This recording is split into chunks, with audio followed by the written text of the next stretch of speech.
Get the Pop-Pow of the finals!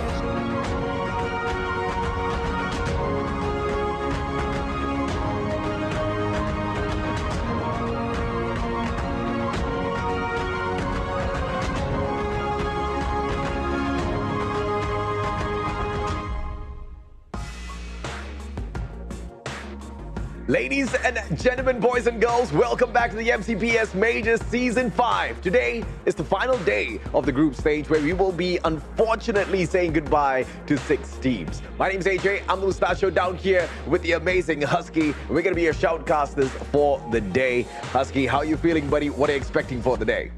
I'm expecting a lot more tighter competition. This is the final stretch. 4 more rounds to be exact for all the teams. To figure out who will make it to top 12, we have seen amazing performances for certain squads, tems being one of them yesterday. But can they keep that up today? That is what I'm looking for, the consistency from tems. And I want to see if AB Radicals can recover from yesterday's minus slump, and if the fight for 12th spot will continue to be as intense as we thought it would be.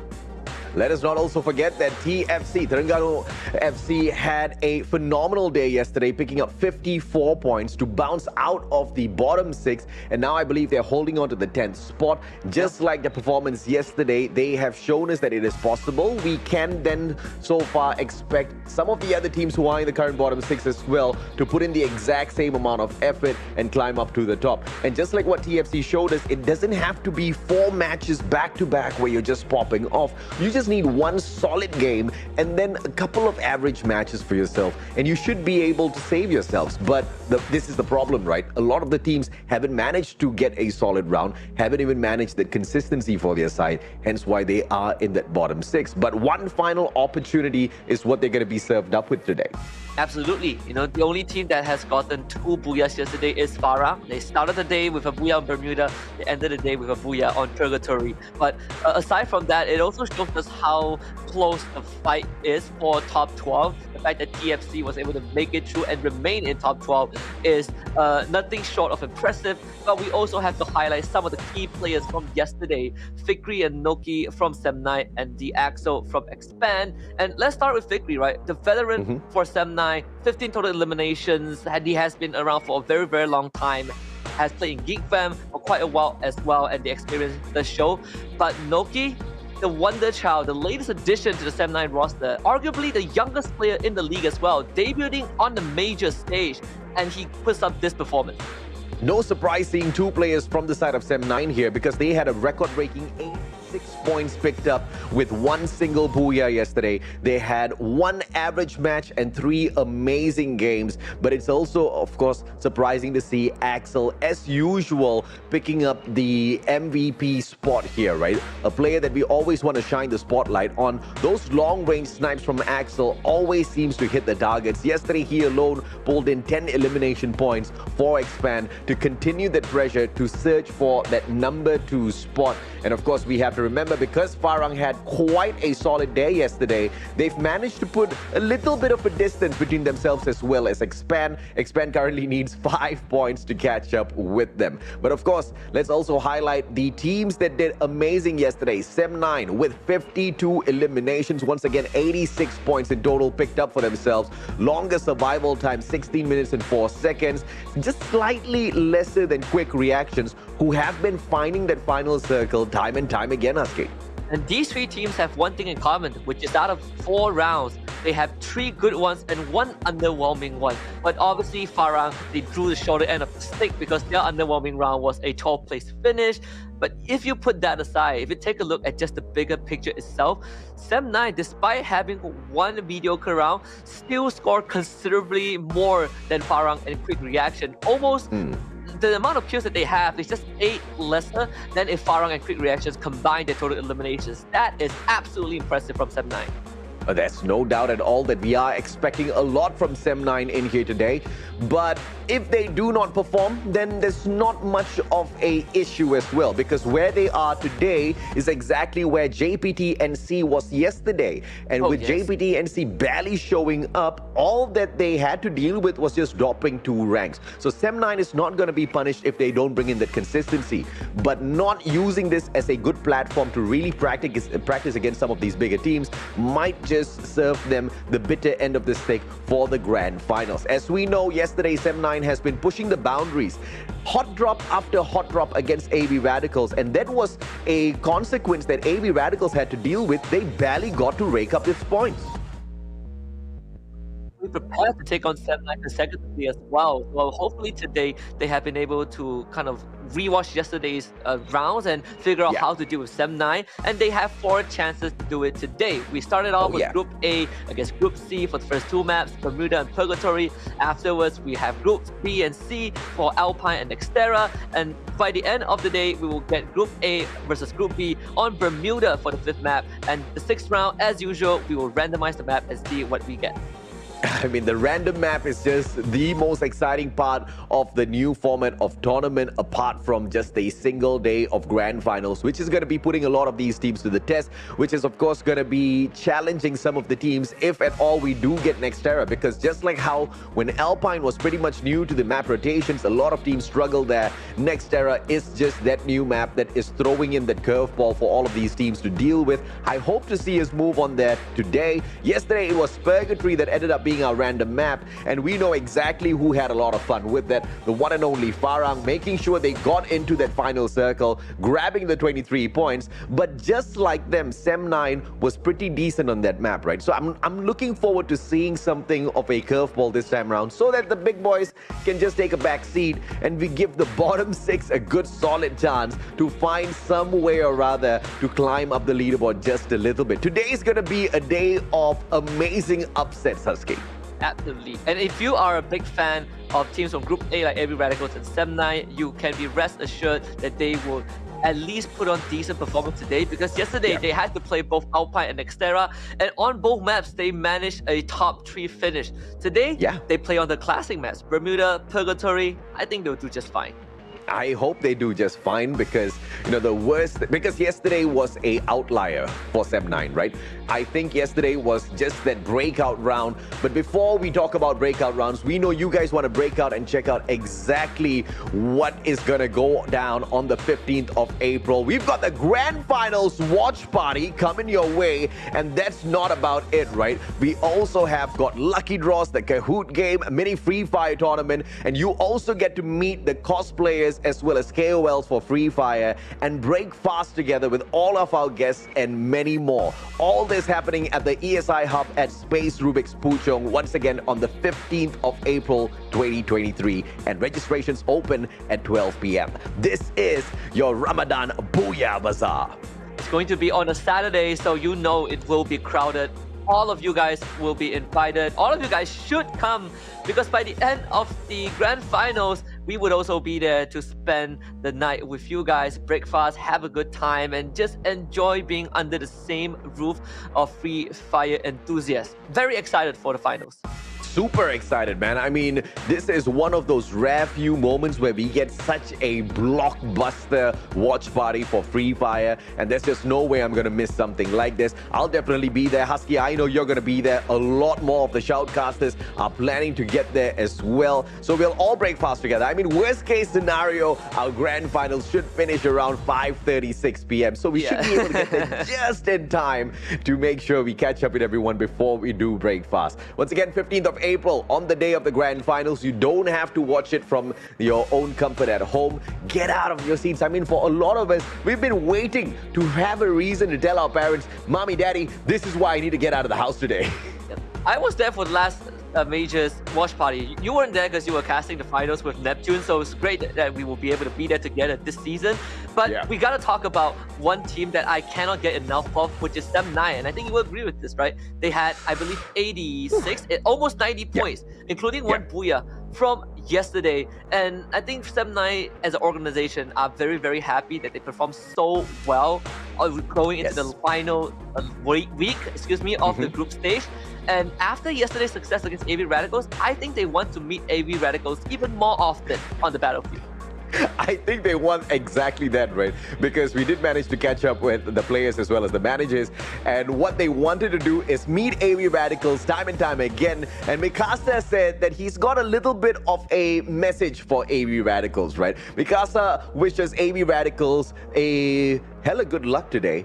But he does have one request. Please don't run when you see us, because yesterday was all about that. Sem9 kept hot dropping AV Radicals, and time again, the AV Radicals, they managed to slip away, get their players revived, meet them back in that final circle, meet them back towards the end of the matchup. This time, Sem9 wants to see that fight all the way down to the end.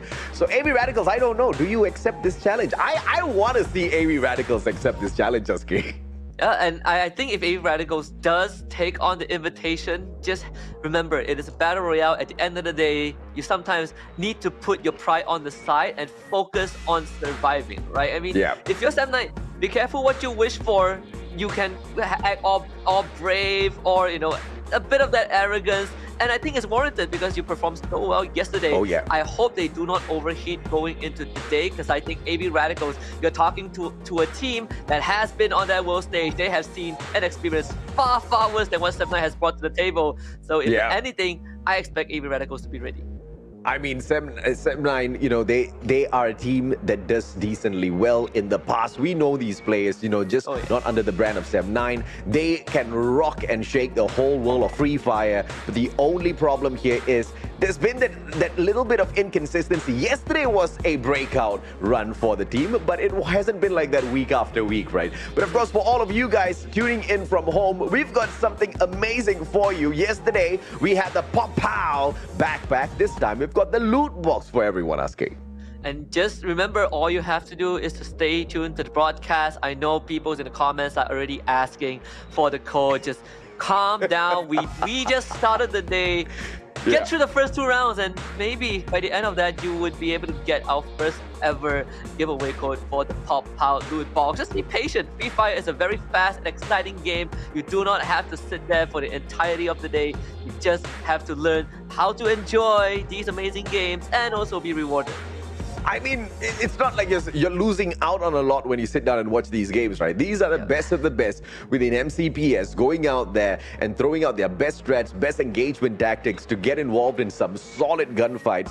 You know, you can learn not just 1 or 2 things, but you can learn a lot from all of these squads. They not just have those players running around, they've got coaches behind them telling them exactly what to do, exactly how to react on the battlefield. And I tell you, I've jumped into many a battle royale with random squads who just do not know exactly what they have to do in certain situations. This is where you learn all about it, Husky.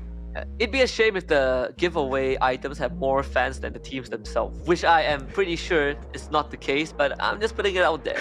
Are you sure about that? No, I hope not. I hope not. This is one of the few things that I have my reservations, but I think, you know, when you look at, maybe not on the English side, I know on the English podcast there are a lot of fans from the Philippines, and this is the first time that all the representatives from the Philippines are in the top 8, which again is a new height, right? Last season, they achieved their first ever major win, first ever World Series appearance, and now all 3 of them are in the top 8. And if we finish the group stage with them remaining in top 8, I think this is a very, very good step forward for Philippine Free Fire in general. We have to credit AV Radicals for that. I think they've inspired their whole scene. I think they've inspired every single Filipino hopping on into the game of Free Fire, showing them that, you know, you can't just go the distance in MCPS and then after that call it quits. You can push it all the way, and they pushed it all the way to the Free Fire World Series in Bangkok, and they did decently well for themselves, taking back home, I believe, $70,000, which is a lot of moolah. Yeah, man, you can understand when you step on that World Series stage, the total prize pool is what, $500,000. Ooh, that is gonna make you sweat a lot. And you only have, depending on if you are coming in from the play-ins or you could directly qualify for the playoffs, you only have 1 or 2 days, between 24 and 48 hours, to determine how much you get. That is not easy. It's not easy at all, of course, but, you know, sometimes things do go your way. Sometimes people do get lucky. I mean, you get lucky in terms of the loot that you pick up. You get lucky that some team thinks that you are going to be easy picking and drops right in front of you, and you get easy for elimination points. And then as you rotate in towards the final circle, nobody spots you. Everybody's on the opposite side of the battlefield. It happens, man. It's the RNG of Battle Royale. Anything goes out there on the battlefield, but at the very same time, you need to be ready for anything and everything out there, right? And it's the teams who are able to respond in that split second to those unpredictable circumstances who will be able to go the distance.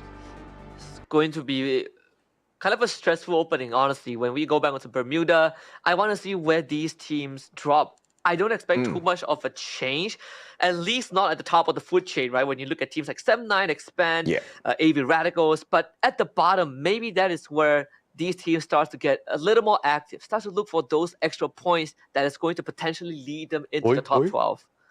Farang, Expand, it's gonna be a mill battle very early on. Early engagements from two Titans. But I want to see Sem9. Sem9 drops at Bima Sakti Strip. AV Radicals just beyond. They want to push out all the way towards Hangar.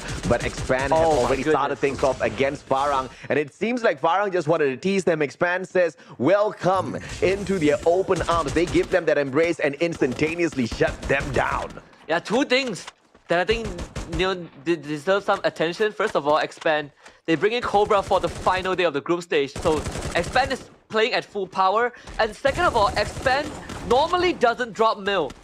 So they made the decision to hot drop Farang, and they are winning out on that exchange. Jembao, last man standing, needs to get his teammate back up before Roy clips him in the corner, because if Roy catch up, and he does, it might be the end for Farang. Only Alif left. Expand still having the entire squad left alive. And this decision definitely worked out in Expand's favor. Alif's really low, has got no medkit to play around with as well. Too fast on the catch-up. Everybody, Cobra on the hunt as well. Alif has managed to back away, and the drop-off from the elevation of that hill is just going to give him enough cover to find a little bit more of a defensive position and potentially survive towards the next circle. Axel looks around, nobody finds him, and Alif has managed to skip away from all of them. X-Roy on the hunt, going out for that left-hand side flank, could be the person who finds him. But Alif very quickly sneaks away and then patches himself right back up. Well played. Instead of wasting the time bandaging himself, he wanted to reposition first. So that's going to give him an extra couple of minutes out there on the battlefield. Let's see how he uses that smartly. Thoda, on the other hand, will go up against Tactical Intex. And this is a fight Tactical Intex just cannot lose. Freedom MY in the 13th spot are just 6 points from overtaking their qualifications to the grand finals. Well, Farang, they were 5 points ahead of Expand, where Expand just got 3 points already from the get-go, right? So this is, again, Expand throwing that curveball at Farang. They basically abandoned their usual drop spot. If you look at the drops just now, Peak was completely empty. That was supposed to be Expand's usual spot to start off the round. ITX against Todak is going to be another interesting one, because Todak, they're in 9th place, Tactical Intex in 12, but Tactical Intex, they want to extend the lead in 12 spots so that they don't put themselves at too much of a risk. Zipnu starts off with a good knock, but no finisher just yet. AC80, Zeptu trying to find those shots and will be able to tag up a couple of players, but to no avail in terms of finding a drop. And the rest of them flank on from that right-hand side. Perfect, as he does manage to catch that one player. Pedro has got nowhere else to run. He cannot get onto the jump pad, and I believe he will get sacrificed right here. AMZ's down on the ground as well. So these are going to be 2 easy kill points for the team of Tactical Intex. Oh, so only Pedro made it, only Chill, made it out alive. AMZ getting caught out like that as well. Pretty impressive from ITX. I didn't expect them to get 3. Either way, Toda in the same spot as Farang, having to play that very, very slow game. But thankfully for Chill, he will be hugging the edge of the map. No teams are going to be around him. The bad news is that there's not much resources for him to take, and there is no way for him to revive his teammate nearby. Let's see if or not AV Radicals will be able to fish out a couple of Novas. Oh, there it is. As he does see Riles running across, and Barba should be able to secure this for himself. Cricket Discipline serves him up well. Time Turner gets expanded by Riles to no avail as it expires. Barba takes that easy kill point for himself. seems to be the only one who has pushed out all the way towards Rimnam village. Right in front of him, he's got Namo running around, and it seems like nobody else around the vicinity to punish them. One of the worst kind of players you can run into if you are Nova, someone with the Seekers. There's no running away from that.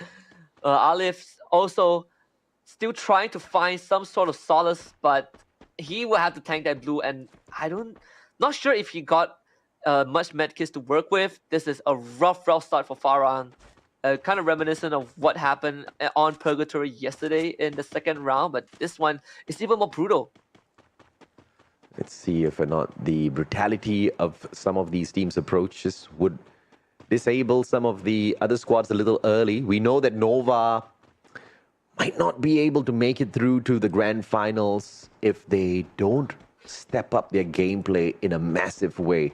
They're all the way down at the bottom with just 104 points. And in order to catch up to the 12th spot, I believe they are going to need somewhere around 150 points, which in a day's gameplay means you need to hit every single booyah. And at the same time, the teams above you shouldn't pick up any points at all. So I think that might just be asking for a little bit too much. And maybe esports in a similar unfortunate predicament as well. Only if whatever beef out JPT NC happened to some of these crucial teams, then it's definitely a tall ask for them. Yeah. Thankfully mathematical error as I tried to skim past my numbers. It's 40 points, not 150 points. Yeah. 40 points. 40 points is honestly doable, but again, right, when you take into account that everyone plays 4 rounds, 40 points can easily be neutralized. If the 40 teams... points more than the other teams. That's... Yeah. I mean, unless they have a Sem9 run, then yes, let's go. Lazy mathematics, basically, if you want to be lazy and count and do mathematics at the same time, that's 80 points, right? You just double whatever points that is needed, and suddenly it becomes a very, very hard task for even the best teams to achieve. I think the biggest comebacks we've seen was a 30-point swing, but even that had to go down to the very, very last round. So asking that out of teams in the bottom 6 is definitely a heavy task for them. I think Nova, the fact that they have been wiped up already means that there's only 3 more rounds, and 3 rounds to get 60 to 80 points is even tougher. Quick reactions. They might be able to help out Geek Slate here. They are in a good position to pincer a solid team. I believe we did spot out AB Radicals moving towards the compound of Geek Slate. And this clock tower hold is just bringing back some memories of old here. Geek Slate, not the kind of team to drop clock tower. Nope. But AB Radicals still want to go in and push for it. And Ray Meow, wow! A beautiful headshot out of nowhere. Yeah, that is exactly what you want out of Ray Meow. This guy, when he's having a good day, he is going to land those shots. Quick reactions behind this confrontation as well. 2 Filipino teams showing up to Geek Slate's compound, but Quick Reaction has a really, really good chance to really kind of thin down the numbers of AB Radicals, and they're already doing so. AB Radicals being pincered from both sides. Ray Meow down thanks to nice Siren, and Ray Meow getting taken out means that AB Radicals now are in a rough spot. They have to find some way to recuperate. Kaito also under immense pressure. AB Radicals, for now, is able to hide underneath the clock tower. As anticipated, the pincer coming through from both the teams. Quick Reaction's not going to be giving up this opportunity. AB Radicals has poked the Hornets' nest, and now as they get hunted down by all of the Hornets, they are bugged by a couple of bees at the side as well. They just did not see that honeycomb there. They wanted to taste that sweet honey, but all they get is a couple of punishments. And now Quick Reaction shows up a little too drastically, too quickly for my liking. And Geek Slate will be able to turn their attention towards Quick Reactions instead and allow AB Radicals to back away. This just turned into something I was not expecting. AB Radicals gonna be really happy with this turn of events, depending on how much more aggressive Quick Reactions wants to be. AB Radicals, again, finding a bit of solace, still near the clock tower, but Geek Fam will have to risk exposing themselves if they want to take on AB Radicals, and I think Quick Reactions are very aware of this. They're not pushing the envelope too much. You don't want to put yourself at risk and kind of get vultured by a third party. We will have this standoff for quite a while unless the circle forces them away. Quick Reactions, a quick tease, and then they quickly roll away from the team of Geek Slate.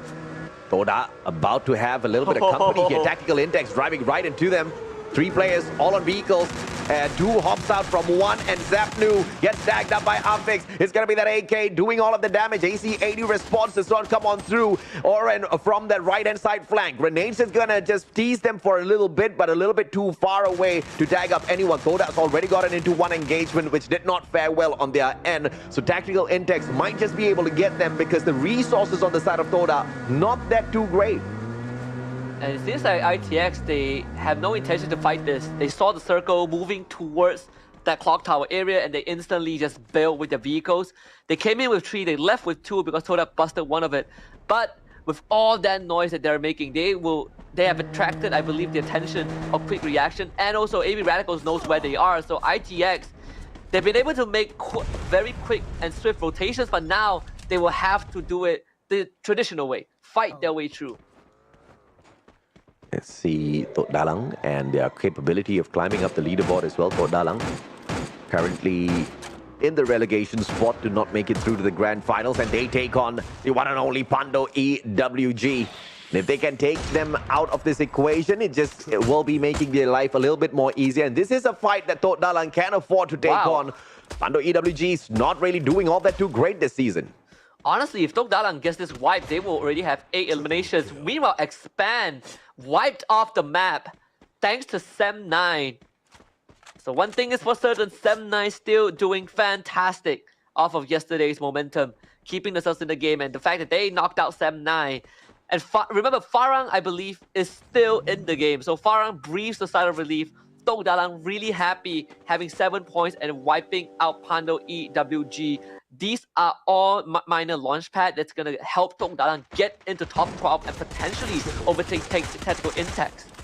Quick Reactions just tagging up the players on the side of Toda. Toda drove in, and MAB doing the dirty as well, chipping in towards Team Toda. Toda caught between a rock and a hard spot, that rock being the players of MAB and that hard spot being the players on the other side of Quick Reactions. Mans as well, and now Quick Reactions turns their attention towards MAB. It's just everyone for themselves, but Toda outside of the circle, they're potentially going to bleed to their deaths here if they do not make it on through. Quick Reaction so far still able to take advantage of their surroundings. Toda is the one that has been having an incredibly rough game. They started off with 3 members taken out. They got revived and they could not find a single moment to recover. And because of that, Toda have been completely wiped out by Quick Reaction. MAB taking a keep of damage. Nice Siren just blows all of them out. They decide to huddle together and Quick Reactions makes it swift and painless. Tok Dalang, right above Tactical Index. This is yet another engagement that's going to be very important for Tok Dalang. Tactical Index currently holding on to the 12th spot. What better way to make it into the top 12 by taking out the team that's in the 12th position? But Tok Dalang needs, I believe, a solid 22 or 23 points to climb up. Taking out Tactical Index with the 7 kills that they've already had is surely going to help them on their way. Circle now moving in. Tok Dalang running out of time. Tactical Index refusing to move. Somebody else is tagging up the players of Tok Dalang who are on the roof, and Tok Dalang decides to move on 4th first. If they move in the clock tower, this is going to be very, very messy. There's only 4 teams that have Tactical Index. They're also moving towards that clock tower. We have 5 teams around this area, AJ. You add Sem9, that's 6 teams at this vicinity. Geekfam still holding up pretty well, but you can see that ITX, they are the first one to take heavy heat from 3 different squads. Tok Dalang even stealing a couple. If Smacky is watching this, he is going to be unhappy with how things are unfolding right now. Tok Dalang having a fantastic game 1. Oh yeah, absolutely. And Geek Fam, with their earlier position held in here, the clock tower defensively have been able to sneak away 2 kills. The last time we spotted them, they had absolutely none on their side. They didn't get the knocks. They claim the kill points. They're going to be smiling year to year. But those 2 points are not going to help them all that too much unless they can, of course, grab that booyah as well. Tactical Index drops out. And it looks like Tok Dalang will continue to blaze on. 9 eliminations so far. Great positioning. They do not expose themselves all that too much. And it looks like the circle is going to be moving towards the team of Tok Dalang as well. So this is just, everything's perfect right now for Quick Reactions and Tok Dalang. Nice, Irene with the cluster. Actually able to finish off one of the members from Tok Dalang. Unfortunately, you couldn't revive his teammate in time. Quick reaction also doing incredibly well with 9 eliminations already. Nice, Irene just putting on these constant pressures, those grenade launches, the clusters, really making life incredibly hard for Tok Dalang. And they gotta be careful though, because AB Radicals is right behind them. Tok Dalang getting completely ambushed.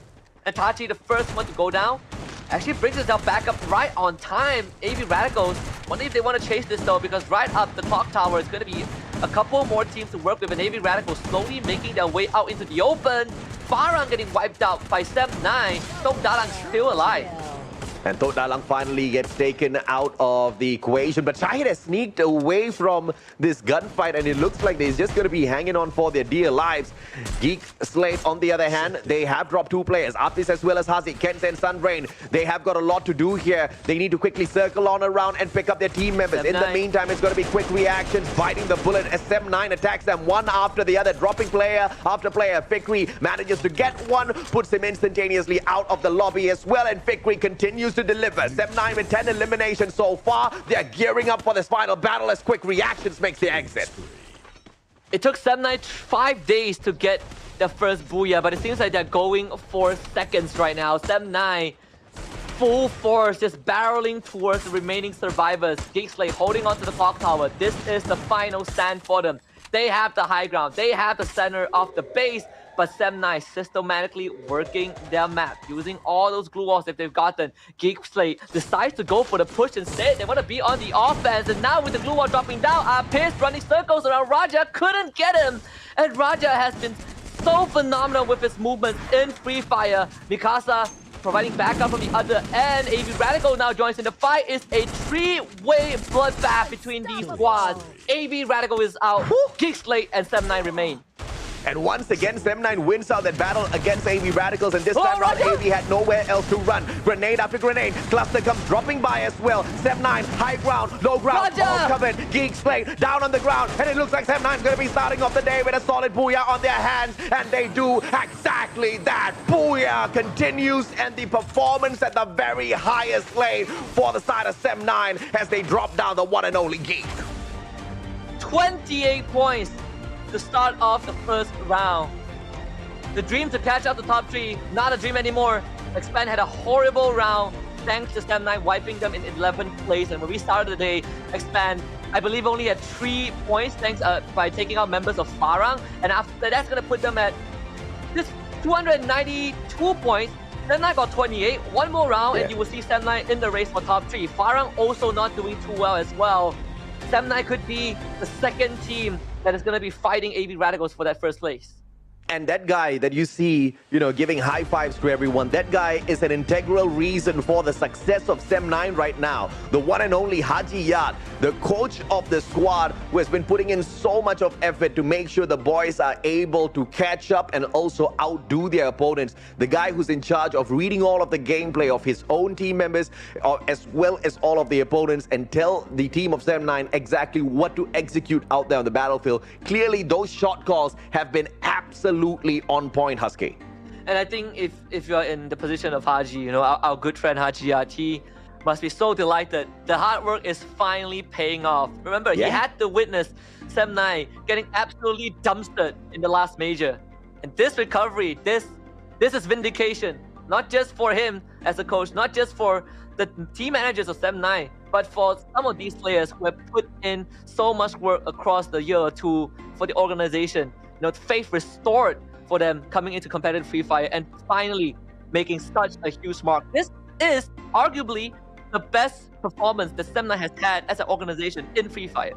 No doubt, this is definitely one of their better performances. And in fact, they even broke their performance from yesterday. I believe the highest number of points they got was 27. They got that twice. And today, they pick up 28. And not just the booyah, not just the number of points, but the way they accomplished this was just miraculous, right? It was just battle after battle. They managed to take quick reactions out of the equation. That was a very strong team in this lobby, in this game. Quick reactions was just so on point, so sharp. AB Radicals was sneaking around undetected, and they kind of held on to their defensive position for the longest of time against Geek Slate. They got taken out, and of course they wrapped up against Geek Slate themselves. Sem9 is literally on fire right now. And it's very, very tough to go up against a team that is having such a good time, not only as a squad, but individually. The individual plays is what separates Sem9 from a lot of the teams in this major. Once more, Raja and Mikasa just so well, being able to hold their own ground. Remember when Geekslate pushed Sem9, Raja had to deal with 2-3 members of Geekslate, and he took down 2 of them without breaking a sweat, without losing half of his health. That is tip-top performance.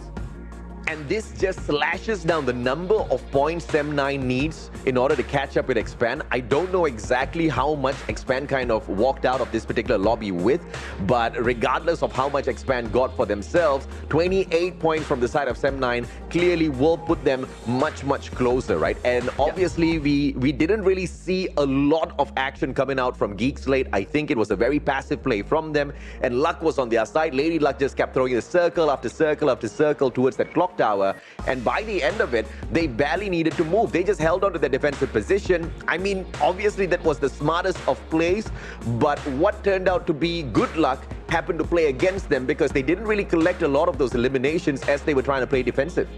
Yeah, and AB Radicals, I think from the get-go, right, when they tried to siege the clock tower, thanks to quick reaction, AB Radical had to basically hunker down and hold the fort. And at the end of the round, they probably only got 3 to 5 eliminations, which in the bigger scheme of things isn't the worst, but in their position with teams really catching hot on their heels, and the teams chasing after them are in the same group as them, then that's something that they need to worry about. And that team in particular is Sem9. They are basically a stone throws away from overtaking Expand and Farah.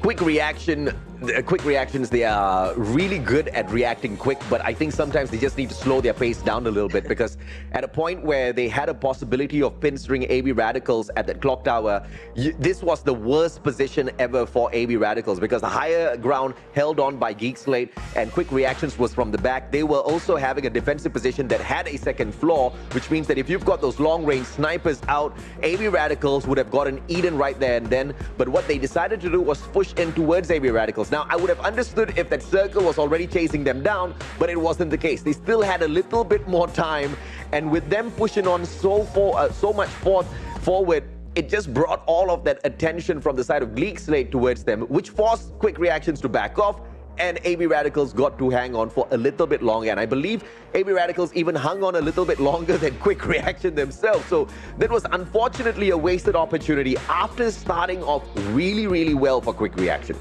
And remember, we discussed about this briefly, right? If the circle doesn't force the teams away from Clock Tower, they will basically stay there until the end of the round. And that was exactly what happened. We had 6-7 teams in the exact same vicinity, basically just trying to kill each other, right? Tok Dalang showed up and actually had a pretty decent finish, right? Tactical Intex fell to them, Todak fell halfway to quick reactions, who was gatekeeping the border.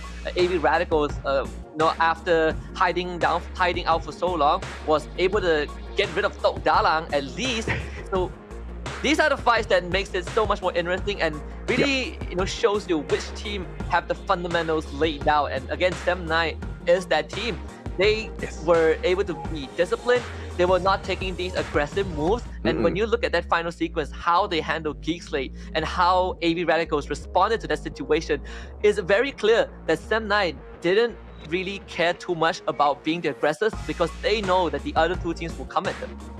It's surprising that Geekslate did not try to nail down Sem9 a little bit earlier, and I think a little bit of luck kind of played its way into this as well. Sem9 did have good positioning, but at times it was a very clear line of sight for Geekslate to really focus on them. But I think Geekslate was just a little bit too distracted on the opposite side, and they were trying to take out teams like Quick Reaction as well as AB Radicals, and that kind of just gave Sem9 that opportunity to circle around, kind of use that elevation to their advantage, just having it as the defense, not really having to expand a lot of those glue walls as well. And I think it was everything just went the way of Sem9. Some things did not, some things were a challenge, and Sem9 just had the capability of overcoming all of those challenges, which makes them a very scary team. And yesterday, if we talk about how they had 4 rounds and they did very well for those 4 rounds, could have gotten the grand finals if that was the case, but it was only 4 matches and not 6. But with this, it's 5 matches back-to-back that Sem9 has been doing phenomenally well. You apply this at the grand finals, I think we've got our brand new champions. Oh, absolutely. And the trophy is going to come right back to Malaysia once more if that is the case. And again, when we looked at the map pool, we talked about how Sem9, they had to play the newer maps yesterday, Alpine and Xterra, and they finished top 3 on both maps, even getting a booyah on one of them. Right now, you put them back on Bermuda, and they will play Bermuda twice. I think we're in for a show. Sem9 is going to have a really, really good time. But let's take a look at how the stats are for match number 1. Basic eliminations, just 50, nothing too much. Nothing, out of the ordinary compared to some of the numbers that we saw yesterday. This round was very straightforward. Sem9 being the one who dominated most of the teams. And of course, surprisingly, or I have to say not surprisingly, with how all of these teams just know Bermuda like the back of their hands, they didn't have any bit of an issue eliminating teams and squads the moment they had their eyes on them. Hence why the revival rate was just very, very low. Even the number of rescues, the number of pickups was low here. Total number of headshots just 41, less aggressive at the very same time, with a total knockdown 64. Blue walls destroyed, not record breaking, but I'll take that, man. With the 50 eliminations, I think this was just an average match. It wasn't one of those times where you keep seeing revival after revival after revival, where teams just keep coming back and just swarming on into teams. It just wasn't like that. It was, like you said, very, very straightforward from the very start all the way down to the end. It's not like we had like 99 glue walls destroyed, right? That was the highest record that we have seen. I believe it was on Nextera. I could be wrong, but again, a very simple map. We started the day with, I believe, like 2 or 3 different hot drops, and that resulted in at least 6 to 8 players eliminated right off the bat. But regardless, even though Sem9 got the booyah, we still have to give props to quick reactions. Nice Siren. This guy with the grenade launcher was the sole reason that some of those teams got completely wiped.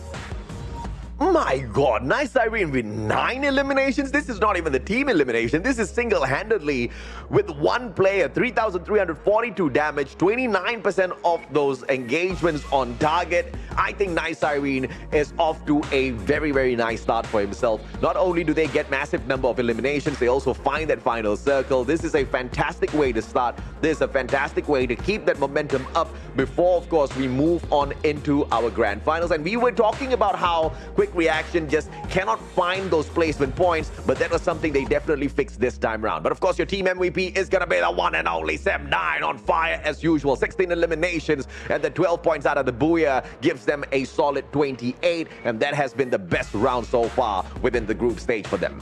Yeah, and this weekend in particular, the final lap for the group stage has been extraordinary for Sem9. Even in the mediocre round, it was considered good in the grand scheme of things when you look at how much poorly some of these teams were performing in comparison to Sem9. And I think Sem9 has proven that they deserve to be in the upper echelons of the Free Fire Major at this point. All 5 rounds combined, this weekend alone, up to this point, they've gotten more than 100 points. That is impressive. That's more than impressive, man. I think Sem9 is just on a roll here. They've managed to correct every single thing done wrong within the first and the second week. And if we look back at the data, if we look at the statistics, they've just been on an upward trend. Week after week, they're improving. Day after day, they're improving. And this is not their best just yet. I believe Sem9 is still trying to push themselves up to the next level, so that when they do come across teams like AB Radicals, Farang, as well as Geek Slate, handling them is not going to be an issue at all consistently round after round in a lobby where they have to meet the same teams 6 times back to back. And that, I think, is going to be in another league of its own. We still have time until that stage arrives, but for now, Sem9 once more just overtaking every single team that they played against thus far in this weekend. 28 points, including the booyah. The quick reactions coming in second with 16. Tok Dalang, one of their best performers thus far, 15 points in third. Geek Slate in 4th place with 14. AB Radical scoring at 11, and ITS scoring 7. I mean, Tok Dalang with the 15. bro, give me a break. They are on fire. They really wanna step it up, right? And this is a team that's currently in the bottom six. This is the team that is currently set for relegation before we get into the grand finals. But on the final day, they are showing us that they've got the hustle in them, and that there's nothing more than I love than a the last-ditch effort by all of the teams down at the bottom six to really show that they've got the fight in them. So I'm looking forward to seeing a little bit more out of this squad. Pando EWG, on the other hand, from the right-hand side, it looks like they've lost all steam. They've lost all motivation. Nova, I understand, but Pando, they were 30 points away from the 12th spot when we started off the day. So Pando still had a much more solid chance, but it looks like, game after game, that chance seems to be slipping away from their hands. Yeah, and just to give Tok Dalang fans a brief of relief, they are now only 7 points away from tying up with Tactical Intex on the overall leaderboard. I've done a quick math. They needed 15 points before this round. They got 15. Tactical Intex got 7, so make it 7 points in terms of differential. We will take a look at the overall standings just to give you guys a better idea of where these teams stand right now. AB Radicals still in first place, Farang still in second, but Expand catching up close. You can say the same for Sem9 as well. They are now one round away from overtaking both Expand and Farang. Tok Dalang at the 13th spot, just 2 points away from catching up with Yudu Axis, who have unfortunately dropped down to 12. But Yudu Axis was not playing that match, so it is understandable as to why they did take that drop. Tactical Intex moves up one slot. And if they want to stand a strong chance of keeping the top 12 for themselves, they just have to keep their pressure on the other teams and make sure they chug out more than just 7 points. Sem9, 283, up to Expand. And this is where things get really, really interesting, right? Just 9 points between these two teams. Expand, I hope they do step up their gameplay, or else it's just going to be Sem9's day. Yeah, and so far it seems to be that way, right? Remember, this is the second Booyah for Sem9. They have the least Booyahs when you look at the top 5 team, and yet they are in 4th place. And if we look at the total eliminations, they have the second most eliminations on the first page itself. 20 below AB Radicals, but that's not something that I think Sem9 would be too concerned with, because AB Radicals has had a solid group stage so far. So for Sem9, the fact that they're still putting out these incredible numbers, most of them coming in from the last weekend itself, is great. 283 points, 30% of it was off of 5 rounds. I mean, what can I say? I'm not going to complain. I love the display of aggression from Sem9. I love how they teased AB Radicals, and I love how they're walking the talk, not just against some of the smaller teams, but against the titans of the lobby as well, right? We saw how AB Radicals was in a great position to respond against the players of Sem9.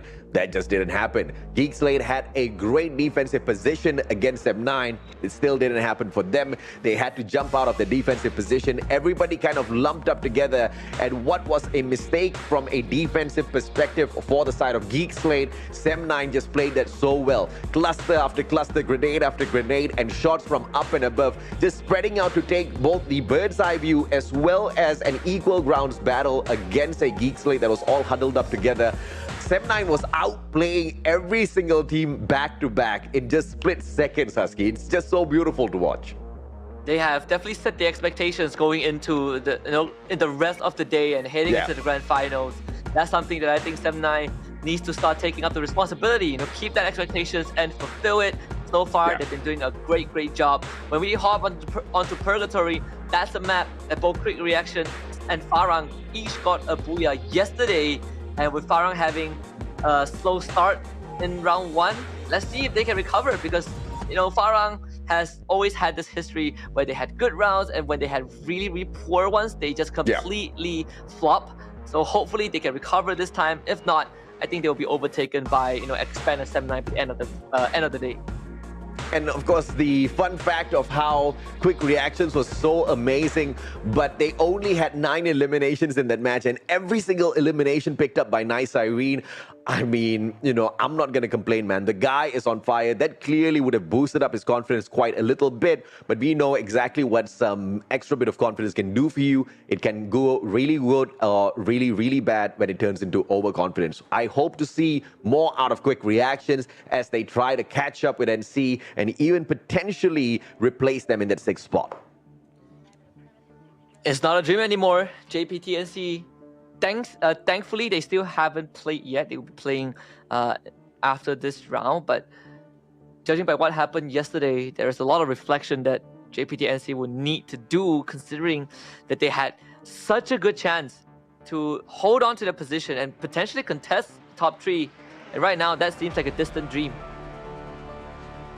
Distant dream, all the way at purgatory, you might just have it come true, but it all depends on how you navigate this vast terrain that the map offers you. If you don't have those vehicles picked up very early on in the game, and if you do get caught in some of these dragged out battles, you will be punished.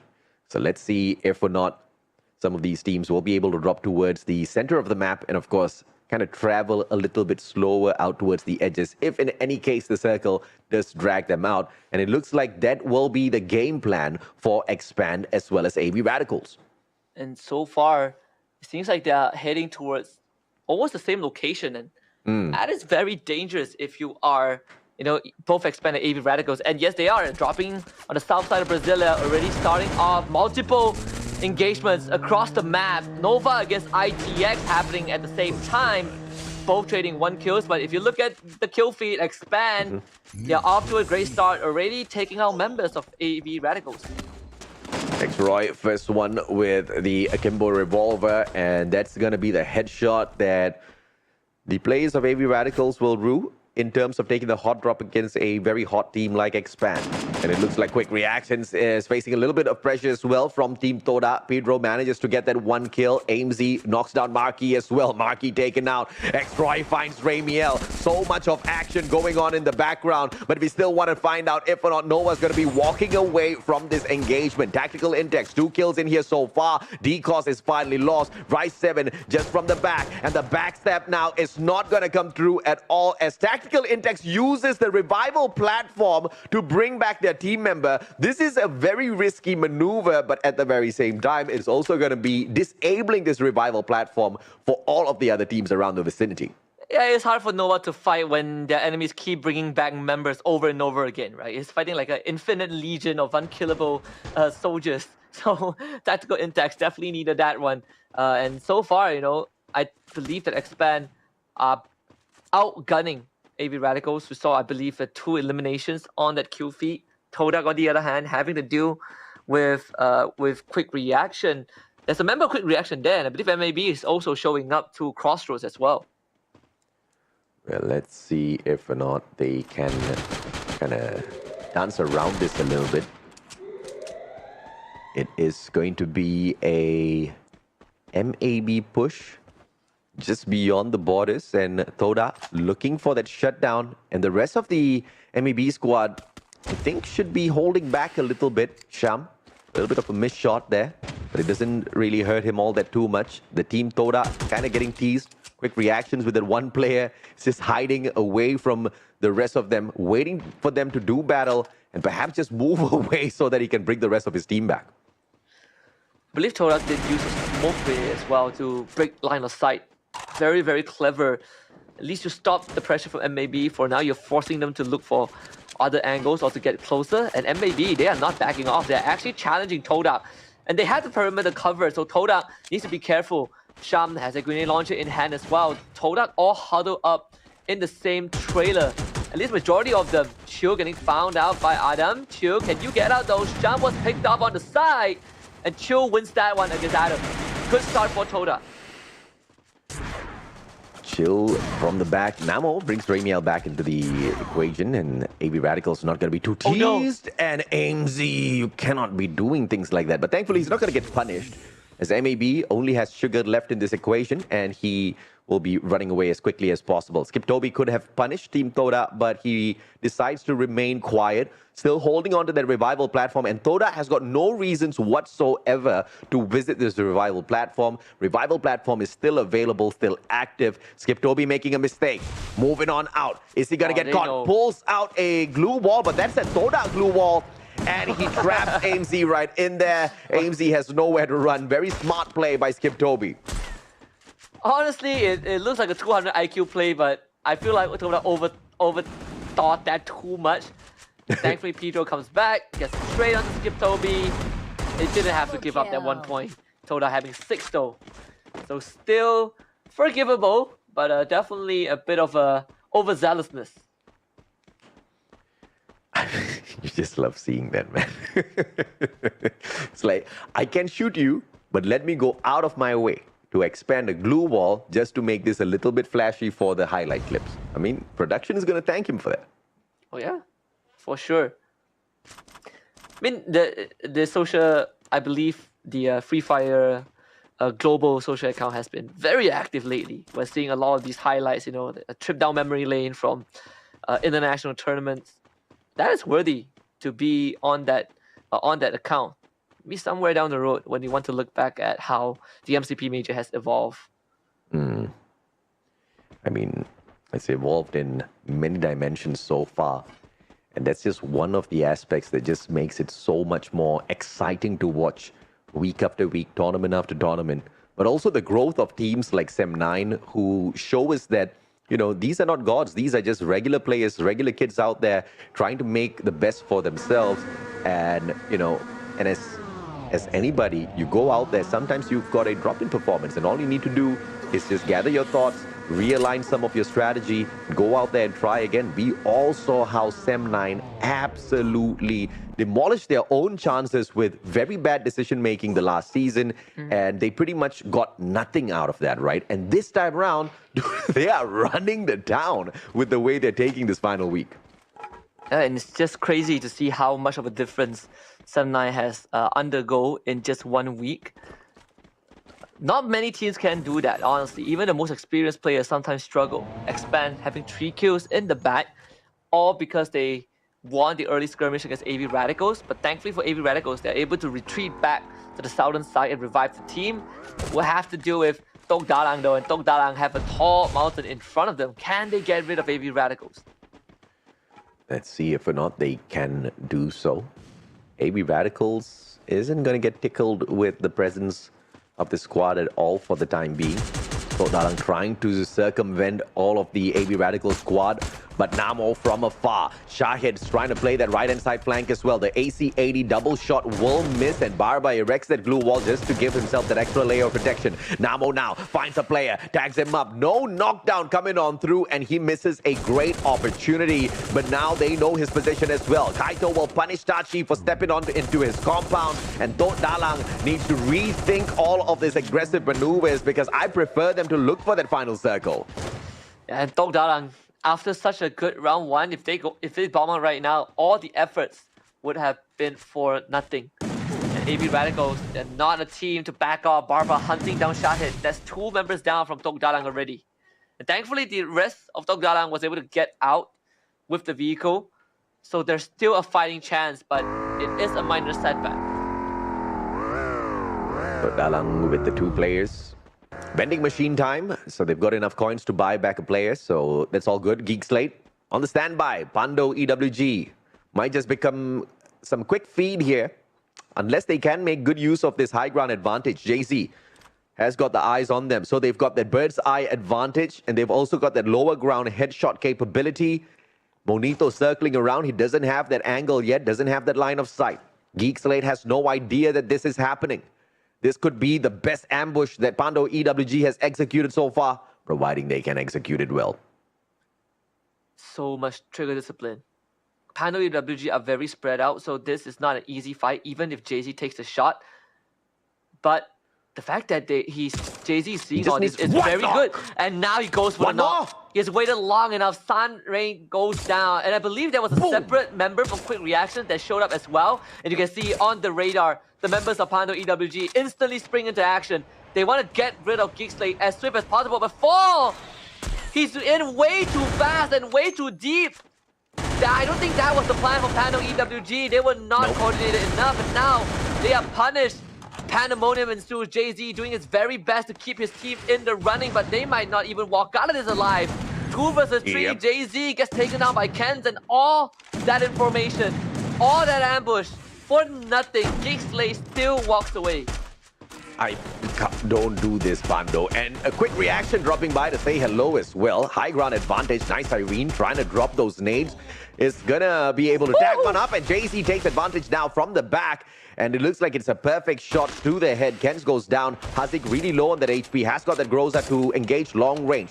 The rate of fire out of the Groza should be able to make sure JC stays behind those covers and not really get aggressive with the Geekslate squad. But I do agree with you. The timing was just so off. JC had a great advantage in terms of line of sight. He saw the positioning, and you also had one guy up on the hill who could have just followed up all of JC's shots, because yes, those glue walls was blocking JC out, but it was just totally exposed on the other side, and there was just no reaction from Pando EWG except rushing straight towards Geekslate. That's not gonna happen. They all got wiped, unfortunately. It felt like a half-baked plan, you know, like very bad. The members of Pando EWG, they were way ahead of one another. So thankfully, JC is still alive. Oh, Oren getting a good alley whoop from afar. It's an easy kill onto Adam. So Oren able to pick up the 5th point for ITX, really needed to keep them in the top 12, but he is now going to start getting pressured and maybe losing members to both ITX and Todak. And unfortunately, Sugar, last man standing, and ITX looking to hunt him down. Tactical index. Pando EWG finally gets put out by Kens, and it's Geekslate that turns the tables on Pando EWG. How unfortunate that is. Sugar, this is not sweet at all. It's about to be very bitter for MAB, as Sugar is barely alive out there. Zapnu puts that final bullet in the coffin, and it just seals the deal. Tactical index with the 6 eliminations, trying to do equally as well as the previous round to make sure getting into the grand finals is not going to be too much of an issue. And if they can keep up this performance just on average, they will be absolutely fine. Look at AV Radicals. They still have not recovered from yesterday. Still suffering from the slow start. And not only are they getting hunted down by Expand, but Sem9 is also joining in on the fun. 2 members of AV Radicals already taken out. Ray Meow being, I believe, there's a high chance he's the only survivor left for his team. And running into Geekslate of all teams. Ray Meow, this is the last time for him, and AV Radical is just not able to play the game at all. Let's see if not Geekslate can make something better for themselves. Those revivals are perfect. Oh, Sem9 going up against Expand this time round. It's going to be a big fight as Rain puts out AV Radicals. Fires off screen, takes down one player from the side of Tactical Index. Axel circling around. He's got that long range weapon, and this is just not the right time to pull that out. Quick reactions takes out Tok Dalang in the meantime. Sem9 with the double barrel circles around, but it's the perfect shot out of the Charge Buster. Cobra nails him down to the ground. 2 fast ones to play the exact same as well, but Cobra has got the double grenade to sort him out instantaneously, waiting patiently behind this glue wall for the attack, but Sem9 slows down the pace. And Expand the double up from Cobra, and Roy is so well done. Axel now swings the corner too fast, losing to Mikasa, but the number still in favor of Expand, and they get rid of Sem9. Finally, Expand putting some dominance on the board. Sem9 will not go further, and Expand gets their revenge.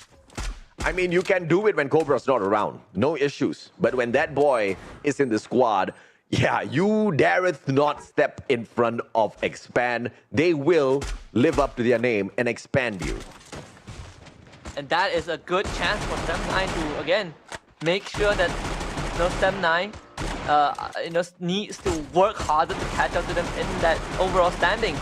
Showing that Sem9 is still beatable. Quick reactions though. A full drive-in by Geekslate, and Apis actually starts things off on a good note, taking down Nice Irene. Skip Toby also sniped by Todak from afar. Quick reactions getting gunned down by 2 different teams, and Geekslate is just mopping the floor. Marky, last man standing for Quick Reaction, knocks down Sun Rain, but no secure again. Quick Reactions completely getting demolished.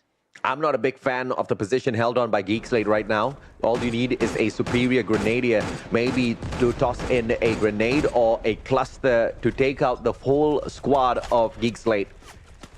Expand is not in a position to do exactly that, as they need to deal with Farang first. Nade will not tag them up, but Too Fast gets shot from afar from the Geek Slate player. One more on delivery from the side of Farang, and they are just egging on the players of Expand. Expand has got those 4 grenades to play out of X-Roy alone, and I do believe Cobra held on to the 2 nades earlier on, and unfortunately they'll eat Spade's grenade, and they need to act, and they need to act right now, and the slowness of Expand to react to the situation is putting them on the back foot. Too fast, really low on that HP. Jembal knocked down onto the ground. Cobra strikes right back, but Faiz from far makes this a 1v3, and this is all now for Jesbu to finish off, and unfortunately for Team Expand, they get expanded in the 4th spot.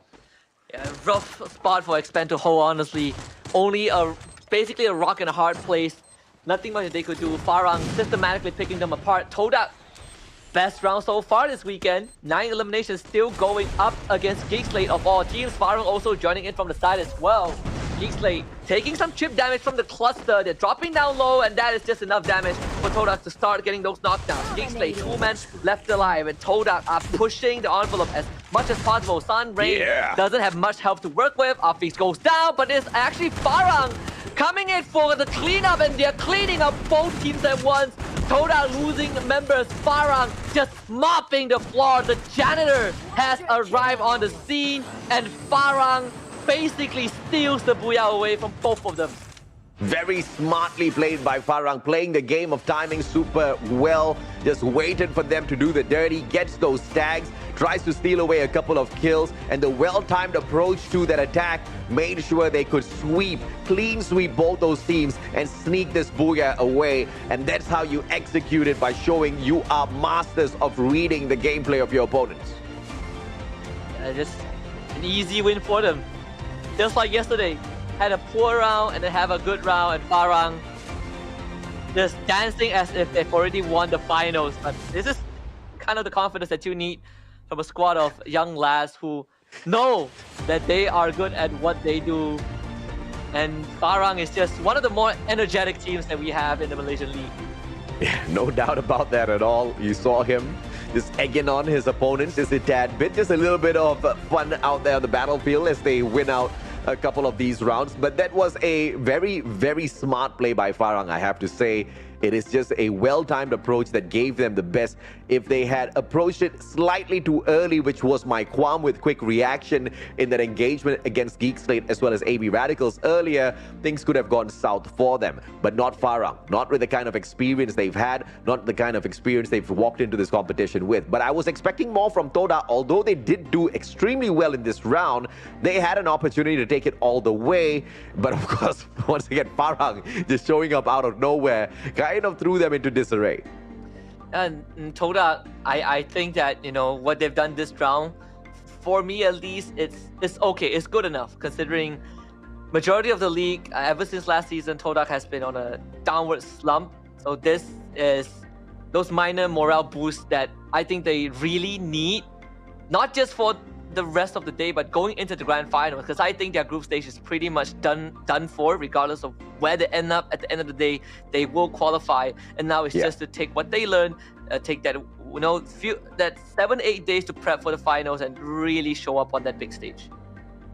I'm hoping they do exactly that, but you never know, man. You never know when someone might come back in here and disappoint you. You never know exactly when someone might come into the grand finals and absolutely amaze you with what they can do.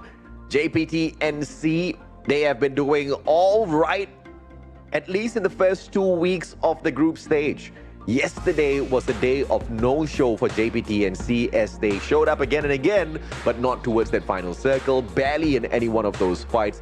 I am still waiting to see them in action, you know, really aggressively, but that one we will have to wait, because as we hop on into Alpine a little bit later on, that's exactly where we get to see them in action. And I hope and pray that they have sorted out whatever miscoms that they've had yesterday, and they'll be able to walk in here as champions.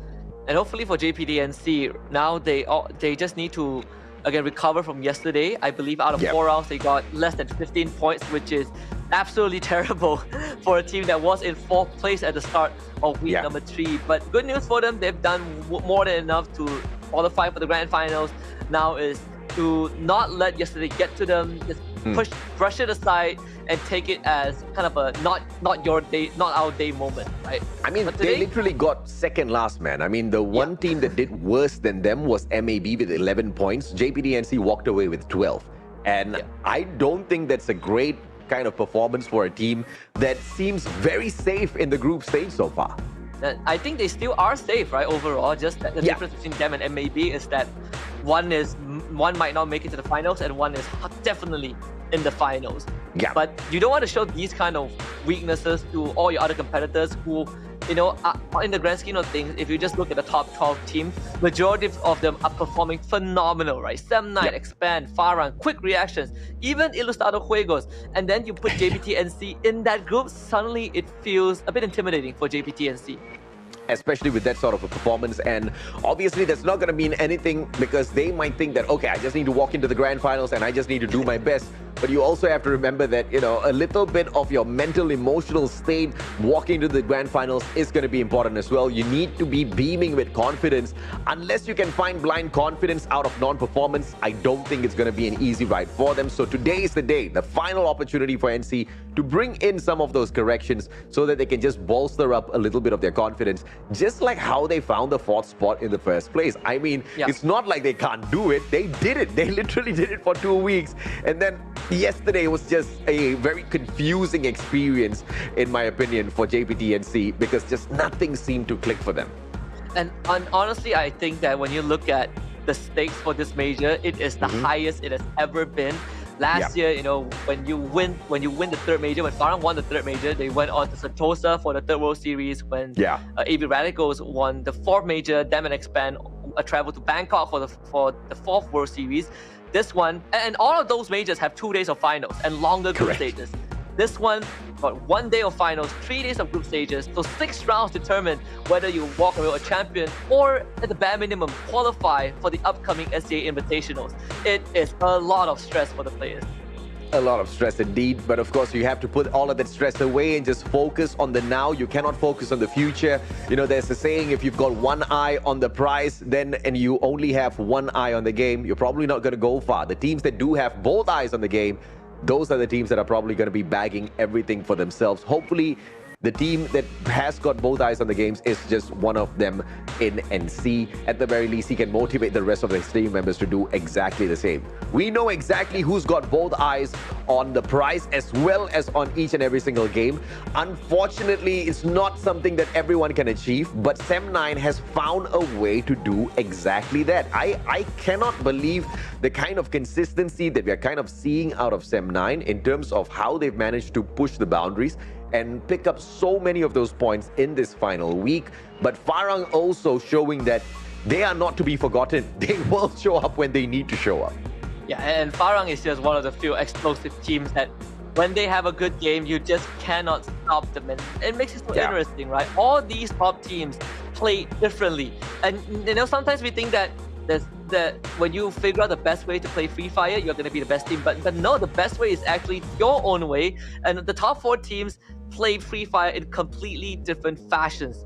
This overall stats for match number 2, a more bloody one. We started round 1 with a lot of hot drops. This one was no different. Expand hot dropping AV Radicals, Nova finding tactical intact to start things off, and it was just a lot of actions. And I think the bloodlust is starting to activate in some of these teams, that they really want to chase for points. They really want to show their dominance and send a message before the final. And because of the vast terrain of Purgatory, it's also easier to circumnavigate the map to find a potential revival point that is not occupied by any teams just yet. Hence why you do see a slightly higher rate of revival coming on through this time round with the 18. Total glue walls destroyed, 78, not record breaking, but we'll take that any time. 61 headshots, and a lot of those headshots clearly led to those knockdowns. 74, we'll take that, but we also want to highlight one guy in the name of Pedro. 5 eliminations, and that is the highest for this time round. I say this was one of the best rounds Toda has had in quite a number of matches. And if you have followed Pedro, you know, as a player, you know that Pedro and Spark is an inseparable duo from the Oregon MY days all the way to Toda. And whenever these two guys show up, whenever they have a good day, they are the best tag team, or one of the best tag teams you can find in the Free Fire. Just that we haven't been able to see them show up since the last major. They have still been trying to find that groove with so many young talents catching up to the skill level. Nonetheless, it's good to see Pedro putting up the performance that remind us why we looked at him in the first place. Yeah, I mean, he's a cheerful lad. He's very, he's very excitable, and at the very same time, he's a great delight to have a conversation with. One of the things that makes him just so much more amazing on the battlefield is when he's performing well, the accuracy. Look at that, 39% of those shots on target, clearly well deserving of those eliminations, and all of that through just 1,590 damage. That is very, very efficient, but the more efficient one has to be the team that worked well together, playing the timing of the attacks, timing of engagements super well. Farang sweeping out two teams at the very end to take down the teams. 13 eliminations, 5,870 damage out of the squad, 17 assists, and 25 match points to show for that. Very, very opportunistic team as well. They waited until Expand was done with Sem9 and they saw that Expand was crippled. Just slowly worked Expand out of the way. They didn't just immediately rush. Just giving enough respect to Expand and just crippling them bit by bit. They wiped out Expand. They realized that they are very far away from the remaining two teams in the last circle, and they just waited for the opportune moment when there's enough chaos, and Farang is a team that thrives in those chaos, and we saw how efficient they were when the teams are not able to pay attention to them. Yeah, and of course, if anybody does not pay attention to Farang, they will force you to pay attention to them with all of their gameplay out there on the battlefield. And I think they've proven their capability so far. Expand has not really stepped up their gameplay, and Farang has been sneaking away all of these points. And clearly with the 25 to their side, Expand only picking up 14, holding on to that second spot is just going to get so much more difficult. In fact, with this match, it's going to be impossible. Farang will claim that second place. But Toda showing up after a long time has been a delight. Geekslate almost took away this particular booyah, but Farang just spoiling their gameplay at the very end. Expand made it towards that final circle, but to not, because they were kind of pinched, and the lack of response from the side of Expand, not deciding to engage with Geekslate from afar, not deciding to toss those grenades at Toda, made them pay a very high price, and I think that was a misplay out of the squad, Husky. And Expand, I think in terms of utility frequency, Expand probably is on the lower spectrum, but another interesting fight is between Tactical Intex and Tok Dalang. Whatever efforts Tok Dalang put in round 1, you can basically scrap that because they only got 4 points this round. That means they only have 2 more rounds to potentially get into top 12. And hope is starting to get a bit grimmer. Technically, with this performance, picking up the 4 points, they have officially picked up the 12th spot. I believe they replaced Yudu Axis. Yes, they do replace Yudu Axis in the 12th place, but Yudu Axis has not played yet, and Yudu Axis will have their fair chance a little bit later on. So Tok Dalang needs to cross their fingers and hope and pray that Yudu Axis just does not show up today in any way whatsoever so that they can get into the grand finals, but we'll have to see exactly how that pans out. So Farang picking up that second spot as well for sure. Expand is not going to be raging on. In fact, they are going to be struggling just a tad bit to catch up with them, looking at how they haven't really been able to get into that final circle super aggressively. Sem9 on that slow catch up, and it's just long before never that they do make that run. And see Farang, 7 points away from tying up with AB Radicals. Currently the team that has the most booyahs in this major. 7 booyahs across 3 weeks of play. 2 more rounds for them to go. There is a possibility that Farang claims the first spot by the end of the group stage. And just to echo your point about the race for top 12, Yudu Axis and Freedom MY both have a good chance to make it to top 12. And the scariest thing is that Yudu Axis still has a chance to not make it if Freedom MY shows up today. Yeah, and of course, there's a lot of drama that we can anticipate in the day today, as all of the teams are going to try to gear up. Whoever who does stand a good chance to catch up will be putting in a lot of effort to do exactly that. Teams like Project X Gaming, Pando EWG, MAB Esports, as well as Nova, they can put in the effort, but in my opinion, it's just a little bit too much of effort.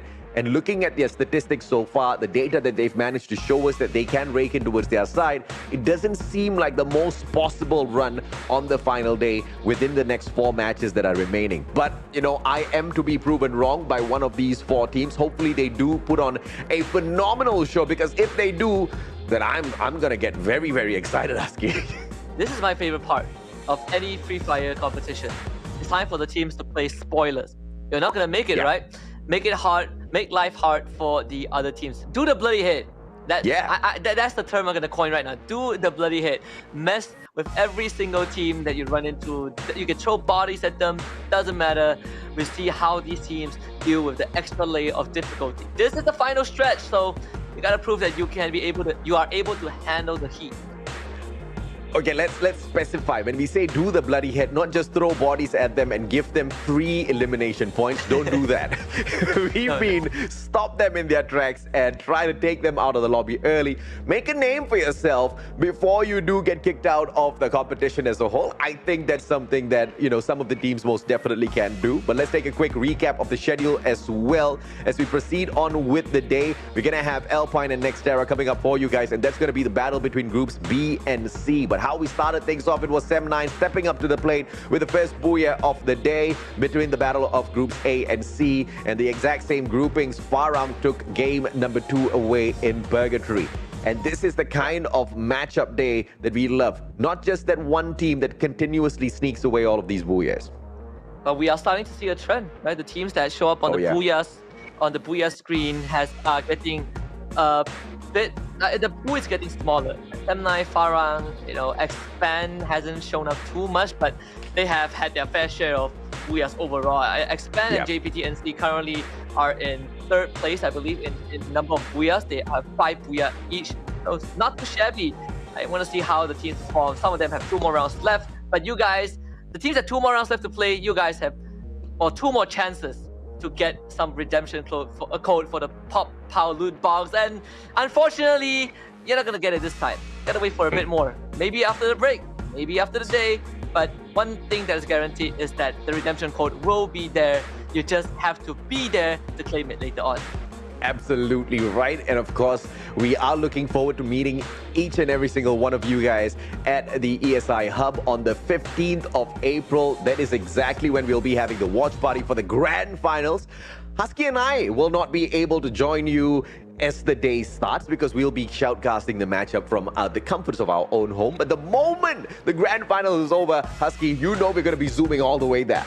Yeah, and I'm gonna make a promise right now. I will not predict the champions because I don't want to mess it up. And then, no, I don't want to get ganged up on when I reach the watch party and the team that I say didn't win or was winning and ended up losing. No, I'm gonna keep it neutral for once. I broke my curse last season. I'm happy with it.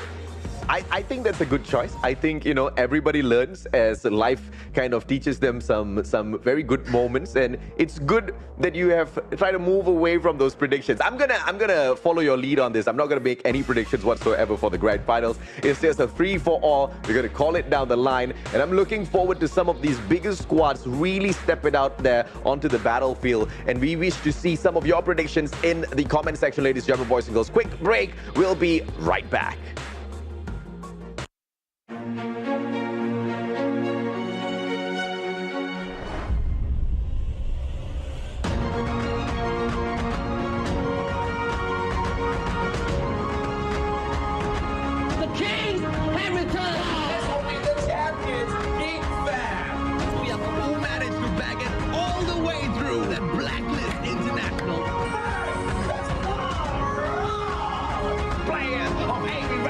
Get the ball! Booyah! Of the finals!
We're back for more Free Fire actions in the MCPS Majors Season 5. This is Week 3, Day 2. We're about to get into round number 3, which means 4 more rounds for some of these teams, but 2 more rounds for the rest. My name is Husky. Alongside me is the AJ Mustachio. We are going to be your storytellers for the rest of the day to find out by the end of it which top 12 teams will make it to the grand finals. I know Farang's definitely making it there, and they are also making a lot of noise before we make our way towards the grand finals, right? Yesterday, we had a little bit of input from the Farang players because the fans were asking Farang, how do they overcome their feelings when they're down, especially when they're eliminated early in some matches, right? Because Farang, yes, they are great, but sometimes we see the inconsistency from them as well. And their answer was a pretty simple one. They always support each other by saying, it's not the end of our day just yet. I mean, one match just means absolutely nothing, right? Especially if in the day you've got 4 games to play, especially in a league setup where you really have multiple opportunities to climb up that ladder. There's nothing much to fret. It is just when you start worrying about some of these things that you don't really need to put your mindset on, which kind of forces some unfortunate gameplay out of you. So I think that's a really fantastic mindset to have, Husky. Yeah, and I think the best part is the fact that this is the team that they enter Free Fire, and the moment they debuted it, they went all the way to the world stage. You have this very rampant growth for some of these players, and the veterancy, the experience is really showing off. But a fun fact for Farang fans out there is that apparently, according to sources from Farang, Jembao is the one who has the best buys, but also is the hardest guys to wake up. And I believe there's a video out there that shows us how hard it is to wake him up. We won't show it on broadcast. You will have to dig it up yourself. But just know that the information is out there. So get to digging, people. Get to digging. I mean, I absolutely agree with that, man. Because Jembal, he's the lifeline of the team, right? And he might not be the lifeline out there on the battlefield, but whenever they are down in spirits, this is the guy that's screaming at them on the mic, right? And I believe even that video is up on their TikTok. Make sure you check out Farang's TikTok channel. And they, like Husky said, they've got this really funny video where they're trying to wake everybody up for Saho. But Jembal is the only guy. He's like a dead log. He's just sleeping there. You can't get him up no matter what you do. Check out Farang's TikTok. Is just absolutely funny, and you don't want to miss something like that. But Farang, at the same time, they wanna send out a simple little challenge for their very good friends in the name of AB Radicals. And as a matter of fact, a lot of people are sending messages for AB Radicals. AB Radicals has to be very proud of themselves for this. All Farang has to say is, don't get too comfortable up there, because we can read you guys like a book. Now, I like people who read a lot of books, and I like it more that Farang's able to read AB Radicals like a book. And everyone is picking on AB Radicals. Like, what is this? Expand is picking on AB Radicals 2 rounds in a row. The 7-9 is picking on AB Radicals, and now Farang. The top 3 teams from Malaysia is they want to take AB Radicals' spot away, and I think for good reason, right? So far, we haven't lost a single major up to the last season, and it was in the hands of AB Radicals. So we want to take that trophy back. Well, they want to take that trophy back. And I distinctly remember I attended the watch party for the previous major, and when AB Radicals won, oh, you can see Malaysia isn't happy about that because we lost our win streak. But all is good in games. I think these teams, you know, in person are very supportive towards one another. But I just like the fact that, you know, overall, the Malaysian players are better when it comes to smack talking. I want to see some from the Filipino teams, but so far they have been way too kind for their own good. I mean, okay, you could look at it as smack talk. I look at it as a sign of salute. I look at it as respect to AB Radicals, because the fact that everybody wants to take them down just shows how dominant they are in the competition. Everybody wants a piece of AB Radicals. In fact, everybody wants to prove themselves against AB Radicals. So that's a huge sign of respect, because, you know, when you walk into a room and if you want to be the alpha, you got to take down the top dog. Unfortunately for everyone, it's AB Radicals.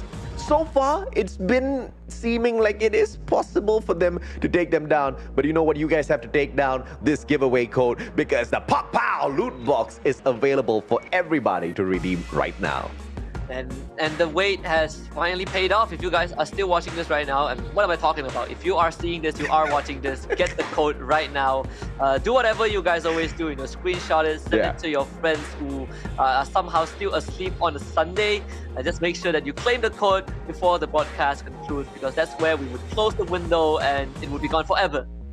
I mean, if you're still asleep on a Sunday at 2 p.m., I tell you, you're wasting away your life. You know, one of the worst things to do is to wake up in the dead hot sun of 2 p.m., right? Like 12 p.m. to 2 p.m., it's one of the hottest times in the day, especially here in Malaysia. Yes, it might be raining, thunderstorms scattered sometimes around, but it's some of the hottest time within the day. You know, if you wake up fresh, bright, early morning, then you get to delight yourself in some good free fire games by the time it comes to 12. You can, if you're not Muslim, have some good breakfast before all of that starts. You know, start the day off with a lot of energy instead of waking up to the hot sun, man. I don't know, me, I wake up to the hot sun, I go back right to sleep. Yeah, the past 2 years, I've noticed something. I think I had this I don't know if it's just me or it applies to some people out there, but I have this very, very specific habit, right? I can't sleep past 12 p.m. 12 is like the max unless I'm dead tired. And even then, my body will wake me up. Before then, I'm very allergic to light. I feel like I'm a vampire. Whenever sunlight hits me, I just wake up no matter how tired I am. But most importantly is, if it passed a certain time and I'm supposed to do a chore within that period and I didn't get to do it, I just can't bring myself to do it anymore. Like if I'm supposed to do laundry at 10 and I wake up at 12, laundry waits until tomorrow. It's a bad habit, but it happens. I don't know how is the sunlight only hitting you at 12 p.m. It hits me at 7 o'clock in the morning. But speaking of what time we wake up, I've been on a personal challenge to wake up at 3 o'clock in the morning, all right? And it has been a very weird challenge, Husky. I tell you, the first few couple of days, I felt like I was going to pass out right when I wake up at 3 o'clock. And starting from the fourth day onwards, even before my alarm rings, I'm awake. I'm just wide awake. No coffee, nothing. Well, you wake up at 3. I'm proud to tell you that my challenge is to sleep latest at 3. I've been making good progress. I've been sleeping way earlier. All right. See, that's why we make good partners, bro. There was a period where There was a period where I was struggling to sleep so much that I would sleep at 6, and I would have like 12 p.m. call times. Like it's not a good habit. Please do not copy it. I've been correcting it, thankfully, and now I've been able to restore my normal body clock. But that period was a special period because I think you should keep it up, man. I mean, like it's like you are taking the night shift, I'm taking the morning shift. It's gonna work out. It's literally gonna work out. Yeah, well, unfortunately, our broadcast starts in the afternoon, so it's not a shift that I can maintain.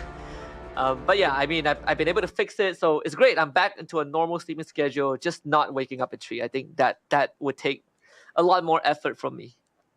Ilustrados Juegos dropping into the blue circle, looking for that high-tier loot, and it looks like quick reactions are quick to catch up with them to see if or not they can go in for a quick challenge. TFC towards Blue Will. They want to circle on across and maybe drop by that high-tier loot zone a little bit later on once these teams are almost done with those battles. So I think TFC, if they do circle into the blue circle, this is a really sound plan out of TFC. So I'm looking forward to that. Yeah, Ilustrados Juegos actually had a pretty good day yesterday. Well, I say good, but just got taken out by one of the members. Just got taken out by Skip Toby. I believe they both are sharing the same high tier loot zone. It is so expected, right? I mean, on the one side you have quick reaction, a bit of that anxiety DNA. So high tier loot zone is always like a magnet to them, like moth to a fire, moth to a candle. On the other hand, Ilustrados Juegos also likes high-tier loot zone. Meanwhile, Freedom MY against Nova. This is a very important matchup, especially for Freedom MY. Waking up early in the morning, I've also found that like bees, like honeybees, are attracted to light because I switch on the light in my hall. And almost every day, a bee just flies into my hall, man. And I'm so afraid that my dogs might like try to eat it or something and get an allergic reaction because, yeah, one of my dogs loves eating bees. But, speaking of bees, there's just not much of buzzing around here for Nova. A good time try to pull up, but Freedom MY wrapping them up like a burrito, and Nova gets taken out in the 12th spot. So going back to my bee conversation. You have bees in your house? Dude, I've got a huge garden right in front of my door, so I appreciate the bees. They pollinate all of my flowers. They give me a beautiful garden. But I've got this conversation with them, right? I say, bees, outside garden, that's your space. Inside house, that's my space. You cannot come into my space. I hope that's been working out because Manchai is not respecting the space of Geek Slate. No, he's not. It's only just one member. I believe this is a scouting party from Geek Slate. So, EWG, getting 2 kills. Geeksley still very much in the game. They have a revival point, so not much was lost in that exchange. Expand now taking on PXG again. I mean, PXG challenging Expand head on. This is gonna be interesting. Mika off to a great start. Exo overwhelmed by the numbers of PXG. Both teams trading and from below. Too fast with the ice grenade. Gets the third knock.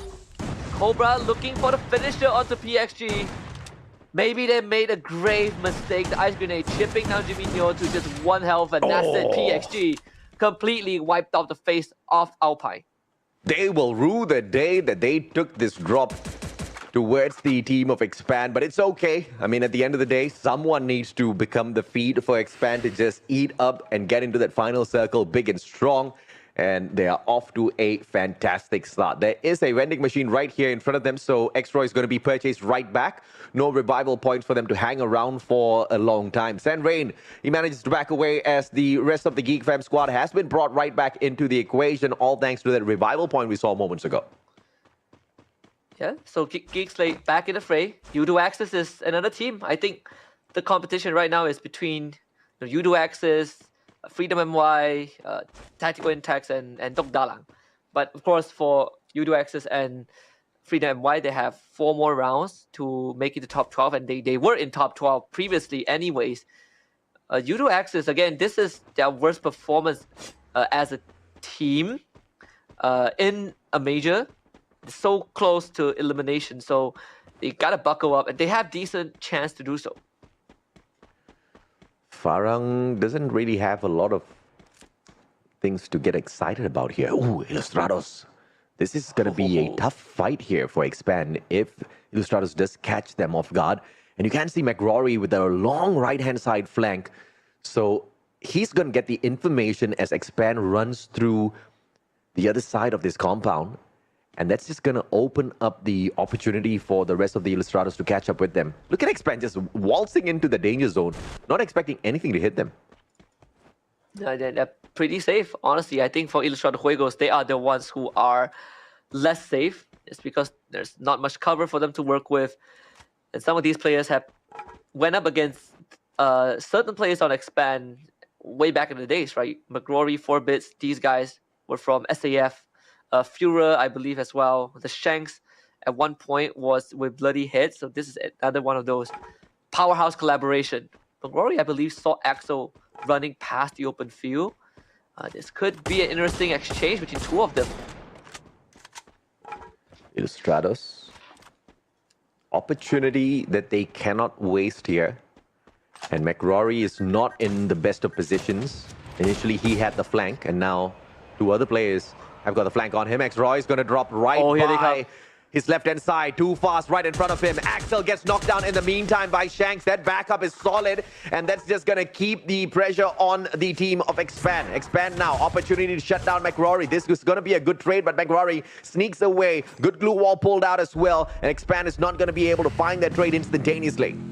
Yeah, the timing was a bit off. Expand had the good idea, but Axel unfortunately went down, so there was a loss of pressure on the northern side, which allowed Ilustrado Juegos to get away, but Expand, very disciplined move, decides to just get out of here, get to a vending machine and get Axel back into the game. Not too much was lost overall. I think they don't have to be worried about too much, but there is a UAV sent out as well to Forest Red. This is a location where Expand loves a lot. It is their prime drop spot, but unfortunately, Circle not favoring them. Smart decision right there by Expand. Regardless of who you are, you cannot allow your ego to get in the way of your journey towards the top. And they know that Farang has sneaked away that second spot. Expand needs to gather 18 points to retrieve that second spot back from Farang. And that is 18 points more than whatever Farang can, of course, bring into these matches. So, and with Farang being in the exact same group as Expand, you know that they have to really hustle. They can't just expect Farang to bomb out. They have to, in this case, personally see to it themselves if they are pushed to it. And Farang has been a bit quiet this round. Well, at least for the start of the round, right? Playing very, very slow.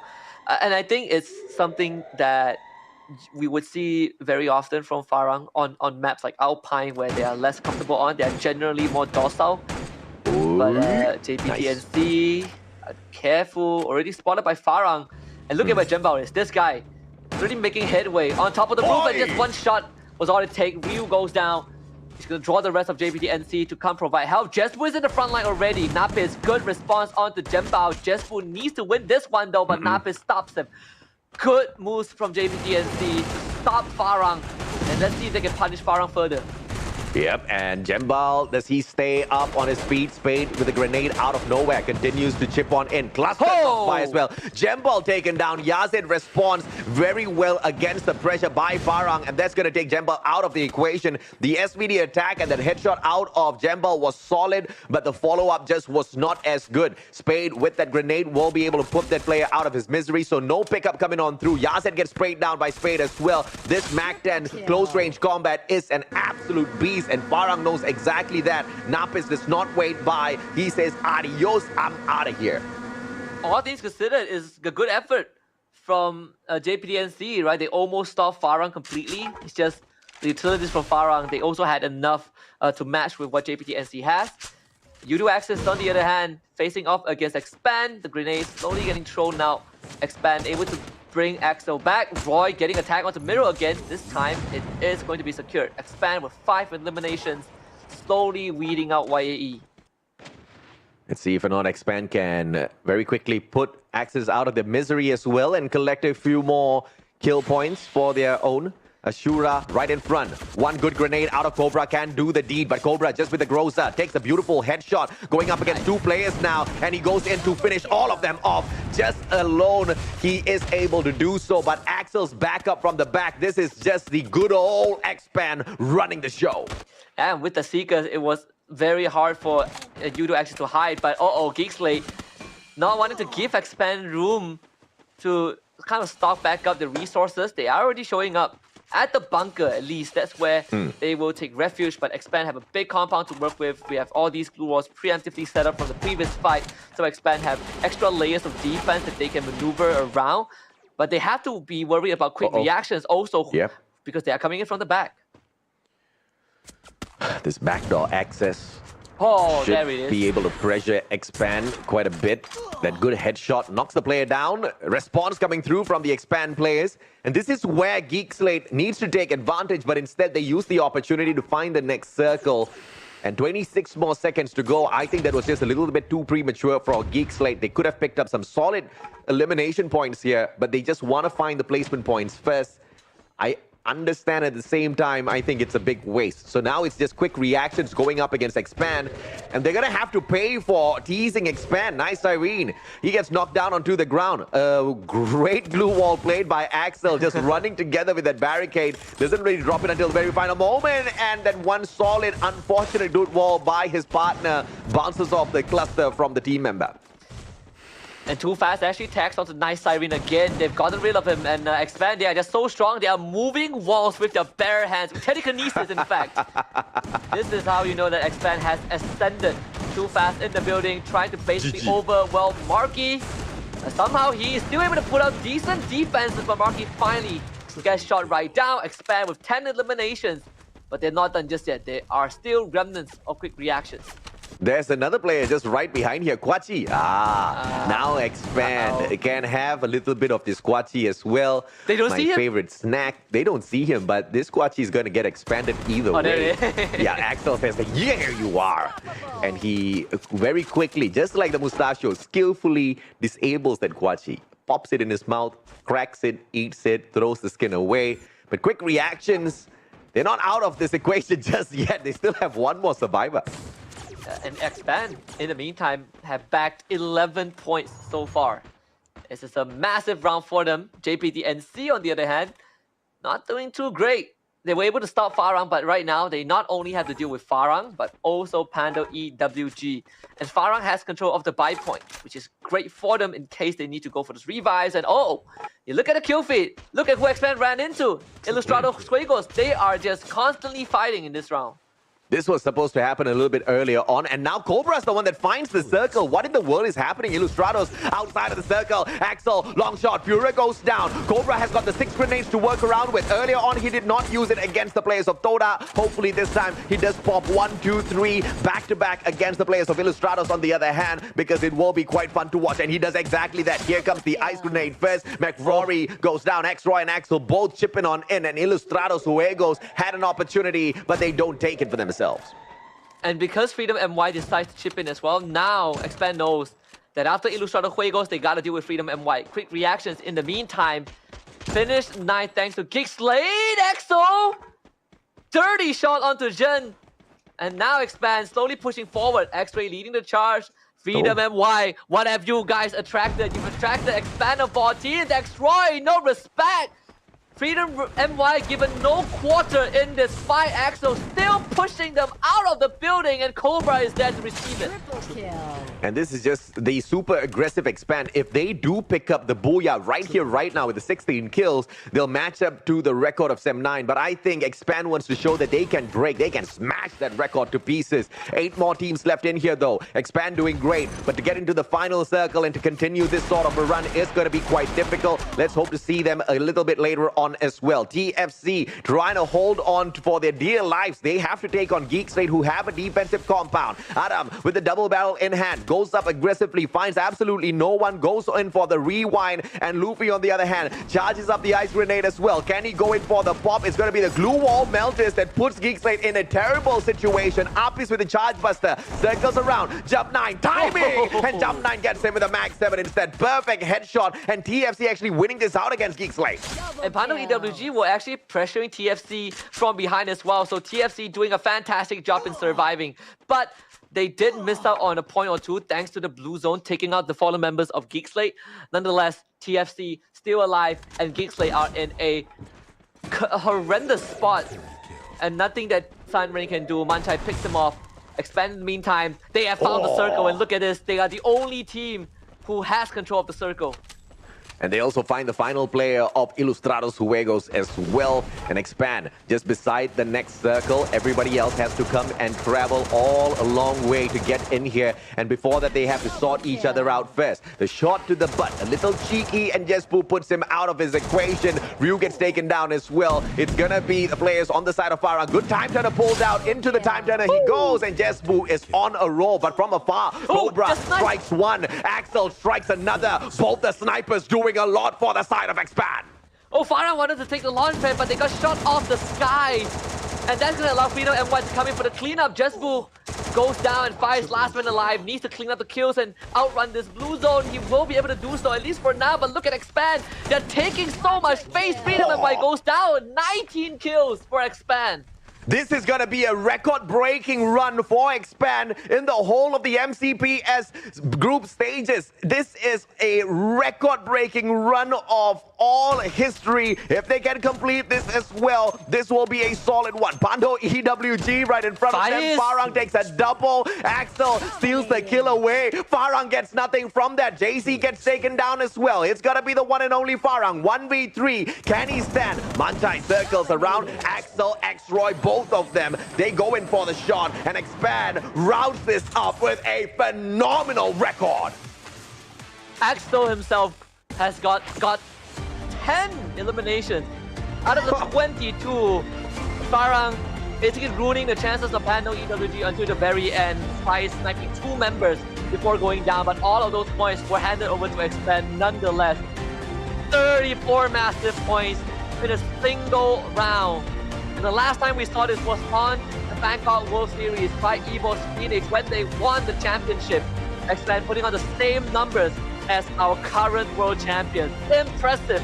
And this is why when we say coming into today, Cobra showing up on the last day of the group stage, the full power of Expand, this is what we were expecting to see. 34 points. You don't see that every day. You do not see that every single match for sure. And Expand, I said they needed 18 points more than Farang to get that second spot right back. They gave you double. Were all years. They were all freaking years, man. They were like, okay, 34 points. It's 18 points per session. No problem. 34 out of nowhere, Husky. and they made up for 2.5 rounds of no-show. No-show, by no-show, I mean just mediocre rounds, right? But they made up for it with just this one round. And that is the magic of Expand. Even we look back to a Season 4 major, you look back to World Series on Bangkok, it's the same thing. Expand would have had a very underwhelming rounds, but they will strike back with a round that is so massive, it makes the round that they lost look insignificant. This one in the final stretch, this is their, the 3rd out of 4 rounds today. They have done so much to make up for what they lost yesterday. I mean, this is just Expand putting their mark on the competition and reminding everyone, do not forget your place, because we just have not been playing. You know, we just haven't been getting serious just yet. And this is exactly what happens when Expand does get serious. The representatives of Malaysia at the Free Fire World Series at Bangkok, they've met some of the best in the world of Free Fire, the very best of the best in the world of Free Fire, and even handled those gunfights decently well. And to bring all of that experience into MCPS, easy peasy lemon squeezy, baby. Yeah, and on the world stage, they were pressured by teams like, Team Flash, right? They were pressured by teams like RRQ, and they were less than, I believe, like 5-6 points from making it to the finals. But they had to handle that for 6 rounds straight. They were constantly getting hunted down, especially by Team Flash. So if anything, I think Expand are well built for this major. Farang said that no AB radicals have been bred by them like folk, but I think they forgot to read their own home soil champions, which is Expand, because Expand has worked them in that final round. And that's exactly what happens when you just focus all of your prowess onto just taking down one team and not really focusing on the rest, right? This is a battle royale at the end of the day. You're not just going to see one champion constantly rise up to the occasion. Even Titans, they do manage to falter. They do manage to make some of those mistakes in terms of shot calls out there on the battlefield and get eaten up a little bit earlier. But when you come across a team like Expand, even they have been victim to unfortunate situations like that in the past. But for them to step it right back up, for them to not only show that they can do well, but break every single record so far placed by teams within the group stage of MCPS Majors Season 5. Oh, yes. On the last day of everything else, it's just phenomenal. It hit the ball out of the park. It definitely is. You look at the history of some of these teams, right? Remember, we have players like Axel, who was from AKO back then. That was like, 2021? That was 2 years ago. You have Cobra, who was with Baby Argon and went on to Flags International, and right now he's with Expand. Expand is the team made out of veteran players, but when the team started, they started from nothing, from the ground up. This is a rags to riches story for one of the best teams in Malaysia. They had the individual talent when they all got together under the brand of Expand. What they did not have in the past was great leadership. That's exactly what Expand has right now. So all of the missing puzzle pieces brought together in perfect unison, and Expand is just one of those teams that are just very, very promising, right? They can do this and so much more. I want to see exactly how much more can they deliver on this final day of the Grand Finals. Can they, now that they've managed to catch up at Farang, also catch up with AB Radicals? Because yes, they have got 18 points to catch up with Farang, but Farang was just about 8 points behind AB Radicals, and that's not too much at all. So that just means that now Expand is in the right range to even shoot down AB Radicals. It will be a stunner if they take that #1 spot by the end of the day.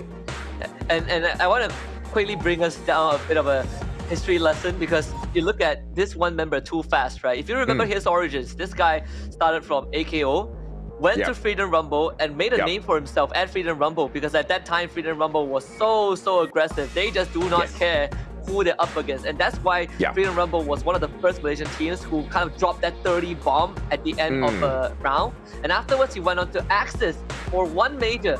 And after Major Season 3, went on to Expand, and from that point onwards, he has been putting on decent numbers. And, for those who think that we are hyping up Expand a lot, you look at the history of this team, they have had very poor performances at one point. They finished second in the 4th major. They finished 13 on the World Series. They finished 7th in one of the third-party tournament, the Snapdragon Pro Series. So it's not all rainbows and sunshines. Expand had to go through basically a huge character development arc to get to this point. Albeit 13th spot at the World Series, they walked away with $50,000 US. So I'll take 13th spot anytime, man. I'm 50,000 G's in hand.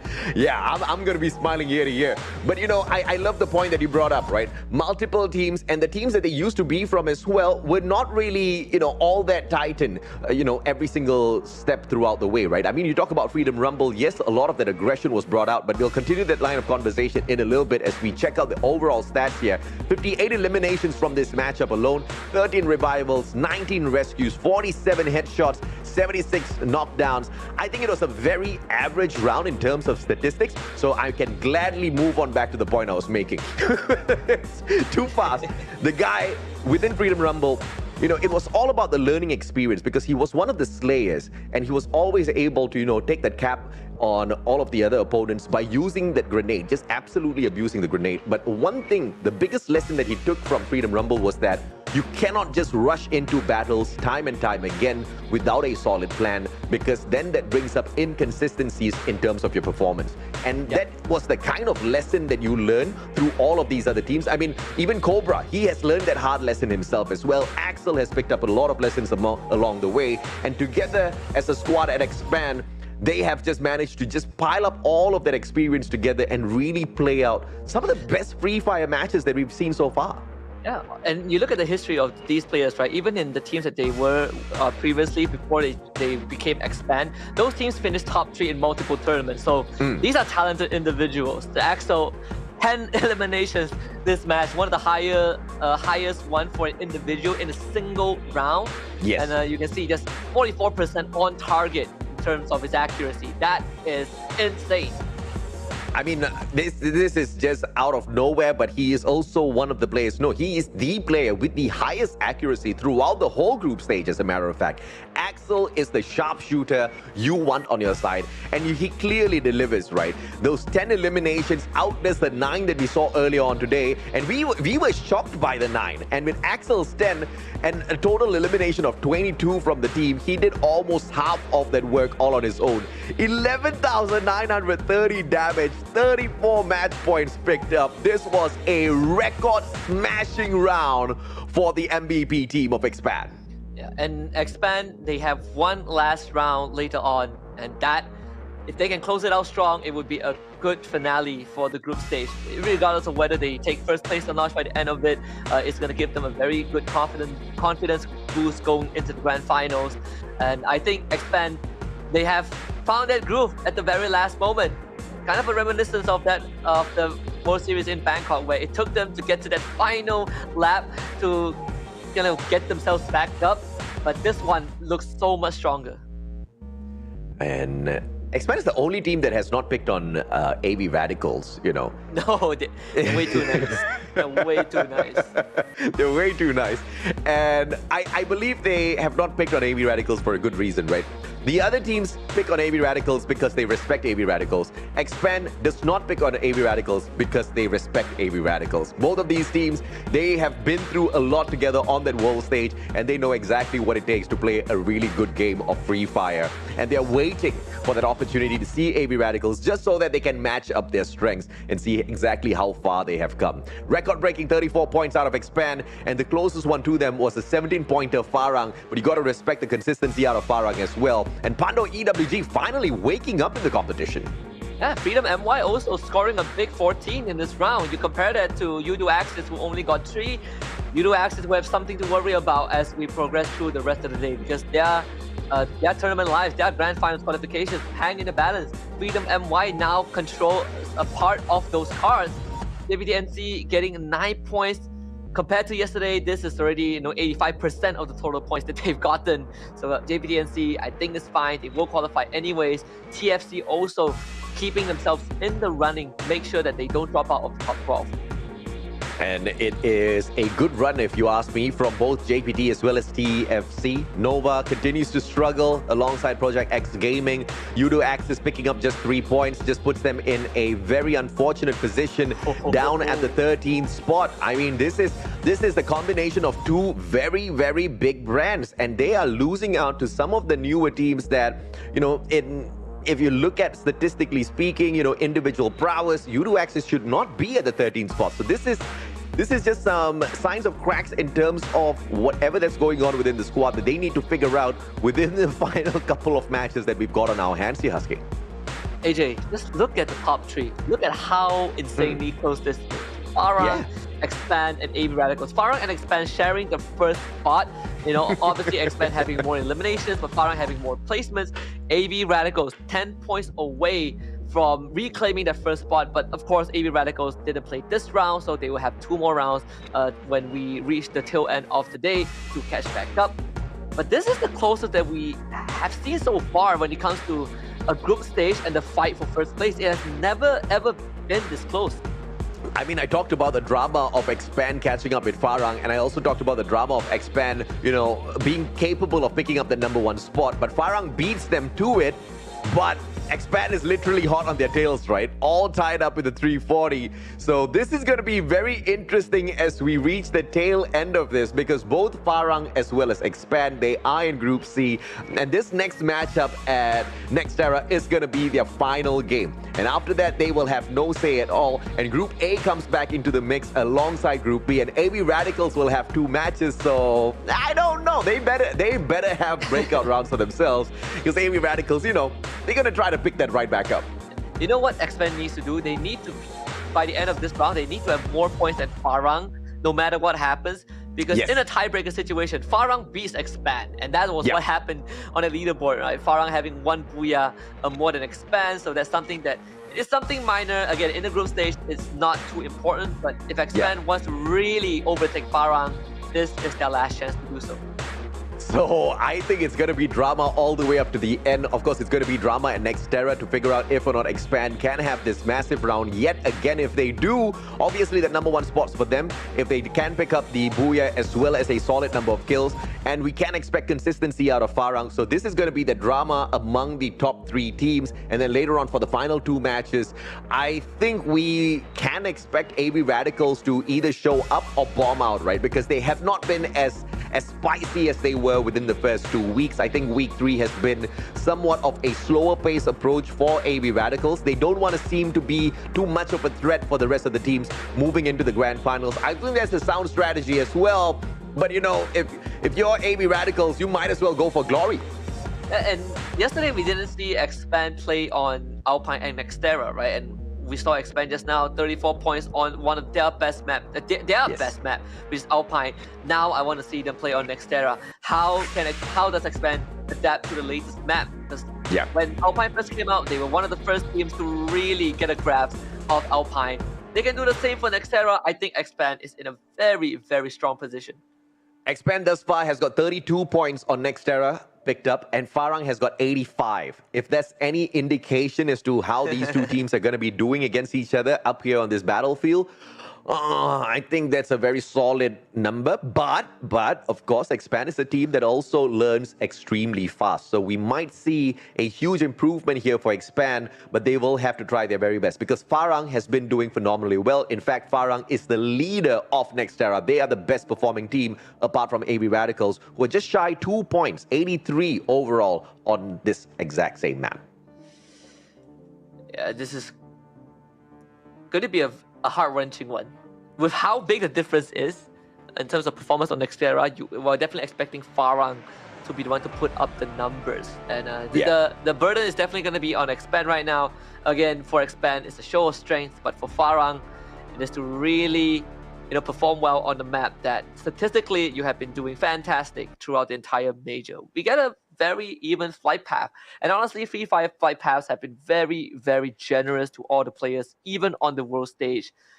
May I suggest that in the future, sometimes we randomize a flight path so that it only cuts through like the very, very top of the map instead of through the middle. Maybe that's going to happen in the next major. I don't know, but it makes it interesting. I mean, I was waiting for it for the longest of time on the world stage, man, but it just didn't happen. The flight path has just been super decent. And I kind of think that gives a very equal ground and equal opportunity to all of these teams out there to just select their drop spot and keep things very balanced with each other, instead of, just following a skewed flight path towards one corner of the map and really forcing a lot of these early engagements that are not going to be as fun to watch. You know how much I hate these early engagements with the lack of loot on your side. It's just not a clear indication of how good or how bad a team is.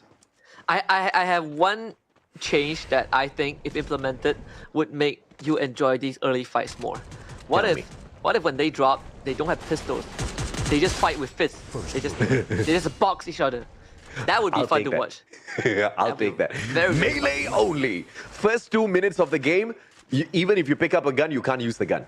Melee only. Let's see. Free Fire, Garena, you heard this. You heard this loud and clear. They had a chance to pull it off yesterday because it's April Fool's, right? But I think the ship has sailed. We need to wait for another year for that. And you never know, man.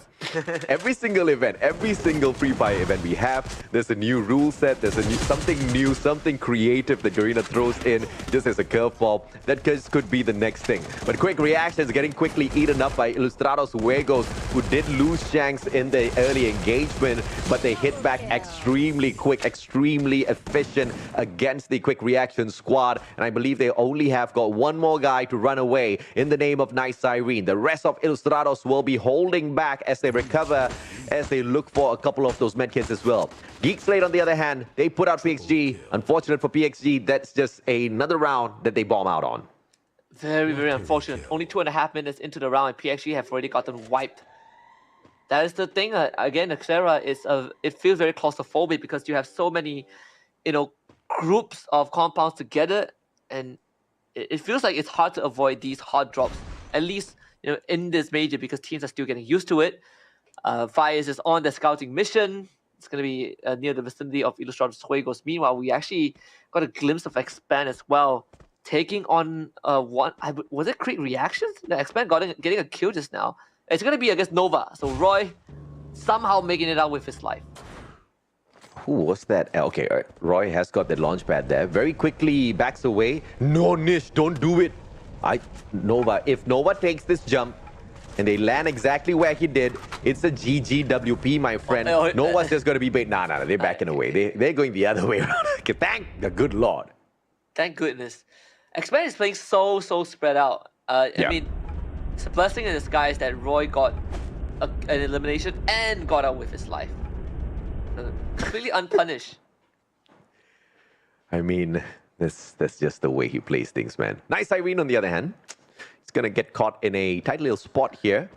You do Axis, who have been struggling, will really appreciate the 1-point contribution from Quick Reactions. I think Quick Reactions has more than enough to make it through to the grand final. So, no harm done if they give that away to Udo Axis. It will be absolutely hilarious if, as they try to claim this 1 point, they get hit down by a couple of those comets in this danger zone, which is so rare these days. I don't think I have ever seen one before, though I know I have been knocked down by in the red zone. Oh, noob. That's such a noob move, bro. Nobody gets knocked down in the red zone. Nobody. Me, I do. That's just like the worst luck in the world. The danger zone has been very, very much nerfed in the recent past. We have not seen anyone get taken down by it, no matter how aggressive they get in the danger zone. You see, once again, like, Udo Axis didn't even hide, okay? Udo Axis was stayed out in the open. Yeah, well, for me it was pre-nerf, right? Like, I was with my friends, and then I was playing with a friend, and then we were in the red zone, and then he got knocked down. So as a good friend, I decided to pick him up, and he was like, "No, don't do it." And I'm like, "No, you're my friend. I gotta save you." And then he says, "You know what? If we go down together." And true enough, it happened. We both went down. Lord. Yeah, pre-nerf, the danger zone was very annoying, man. I mean, yes, it was annoying. I was one of those that complained, but I didn't expect a heavy nerf, like to a point where it's just, not just non-functional at the moment. It was you, AJ. It's just a teaser. It was you. You made the red zone not fun. No, it's. I mean, I want to see at least like 1 or 2 knocks in a game. Is that so much to ask for? I think what we were looking for is like the balance, right? The risk mitigation. Right now, there's just no risk at all. Yeah, there's no punishment. I don't think we've seen any in the past major. So for 2 years plus straight, there has been no knocks in the red zone. No. There have been. I think in MCP Major Season 1, there was. And that was the pre-nerf. And I think after the first season, we just didn't have any anymore. I think that was the season where we just laughed our heads off and Garina's like, okay, we're not having this anymore, okay? Players just shoot at each other instead. So in the overall grand scheme of things, it does make the engagements out there a little bit more fun. But you want to see the danger zone punished. That's all I want to see. Because for me, it's just the wacky, hilarious, comedic moments in the game where you just take advantage of the danger zone and you get punished in the worst way possible. That's why you can blame RNG if you lose, right? It's like, it's not. It wasn't me. It wasn't me. It was the game. TFC. Nova is being is dancing with fire. They are just jump peeking TFC, and Manchai in the meantime actually getting a good snipe onto Expand. So Expand losing one member. No vending machines nearby, unfortunately, so can't go for any revives. And a smart play by Pando EWG to quickly run away the moment they take away one player from the side of Expand. They want to get to the final circle, and Expand surely would have come for blood if they stayed by. Nova, on the other hand, a quick engagement with TFC. They will be able to trade out Jump 9, Adam down on the ground. Nova, Cluster will go out for the pop. Nish on for the rush as well. He's Mac 10, but he does not stand a chance against that Mac 7. Gets dropped down onto the ground. Kizo gets taken out as well. This is the end for TFC. So unfortunate for TFC. They needed to have decent rounds for the entire day, but the fact that they got knocked out in 11, and I believe with no eliminations at all, means that it is a major setback. They put themselves at risk of getting knocked out of top 12 after yesterday's breakout performance.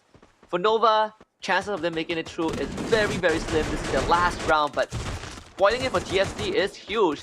Gateway, on the other hand, will have to take on Freedom MY. Blue Wall goes down. Ken's bringing Yasa back up just in time and securing himself an elimination on the way out. Geek Slate, with 5 eliminations so far, are looking pretty steady in this next Terra map. Udo Axis, on the other hand, still hot on the tails of quick reactions with a single elimination to their name. Off-screen, Illustrados Uegos trying to challenge Geek Slate, and they do manage to take one player out of the equation. We will have to catch up with them in a little bit later on, but in the meantime, we have to focus down on Udo Axis and see how they manage to navigate around the circle and get to a safer spot. Ilustrado Juego showing up. This is going to be crunch time for Freedom MY. Can they get out of this predicament? Rin, good shot. Great coverage from the top of the roof. Fura, first one to go. Rin can't get the finisher. Wow, pulls out the double barrel for a second. This man is a menace right now. He is on fire, challenging the third. No fear in his mind. Rin almost gets the third. Let's Go stops him, but huge damage onto Ilustrados Juegos. All of them outside of the circle. This is a very risky play for both teams. And in the meantime, Udo Axis faces their match out here on the battlefield, and it looks like Illustrados will be bringing their players right back. Udo Axis is going to be eaten up by the Cobra, and they're going to be swallowed up whole. Axel down on the ground. X-Roy goes down as well. Gate Flame from afar will be able to help out his squad members, and the pickups are going to come through one after the other. Too Fast sneaks around, and it looks like they want to get away. Geek Slate getting taken down one after the other as well, and the players of Expand, they find a little bit of a survival gameplay here. Too Fast dropping right beside Udo Axis. Is this going to be the finisher? Wow, they wanted to get into a circle, and they actually caught Udo Axis by surprise. Udo Axis outnumbered. This blue zone is going to hurt. The cluster bombs securing 2 more for Expand. Cobra also healing back up. Now they need to outrun the blue zone and Expand. What a move to basically catch Udo Axis off guard and get themselves into the circle. Split-second reaction there for Expand. Drops by Udo Axis. Not deterred at all by their presence. Just nades them out and then continues to move on. And they should be able to buy their players back. Vending machine. 2 players right back into the action. Expand. Full squad yet again. Nova struggling in the competition, but they want to ruin the chances of JPT NC from picking up a slightly bigger prize within the group stages in itself. Udo Axis does the exact same as Flame. Manages to revive all 3 players. This is one hell of a fight at Next Terra. And JPDNC still holding on. Nova all trying to go through the same doorway. I'm not really sure if that is the plan. As Farang also helping from across the dam. JPDNC having that work cut up for them right now. Nova can't find a way in. Let's see if or not JPT will be able to take this backstep against Nova. Nova does not anticipate their presence at all.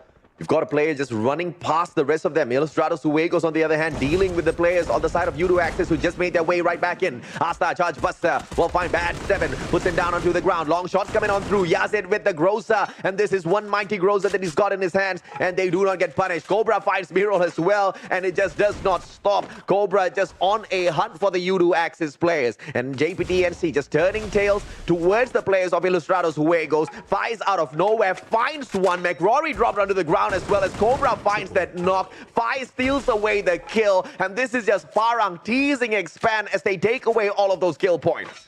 And Farang once more just vulturing all of these knockouts from afar. There's no one to stop them. JPTNC still surviving. Geekslate, the full squad back and ready to rumble. But they need to clean up some tires on loose ends. Hazik, getting taken out by Riddles. That's not part of the plan. But Apis was able to clean things up nonetheless. JPTNC makes it into the circle, avoids the blue, but now has to face Expand. Expand. The players are all looted up once again. They just got back into the matchup, so you can tell that they have cleared house. They have managed to loot up a couple of players on their way back in here, but now they need to travel in towards that next circle as well. 27 more seconds to do exactly that. They've got that high ground advantage, and therefore they can stay away from these other players as they decide how they want to maneuver around towards the location of JPTNC. The players, on the other hand, in the name of Udo Axis, will have to wait for the side of Geekslate to slowly maneuver around. Udo Axis just try to play for placement points here now. And Udo Axis, as long as they can get points in, that's all that matters for them. Don't need to take all these kind of crazy challenges. Farang getting eliminated is huge for Expand.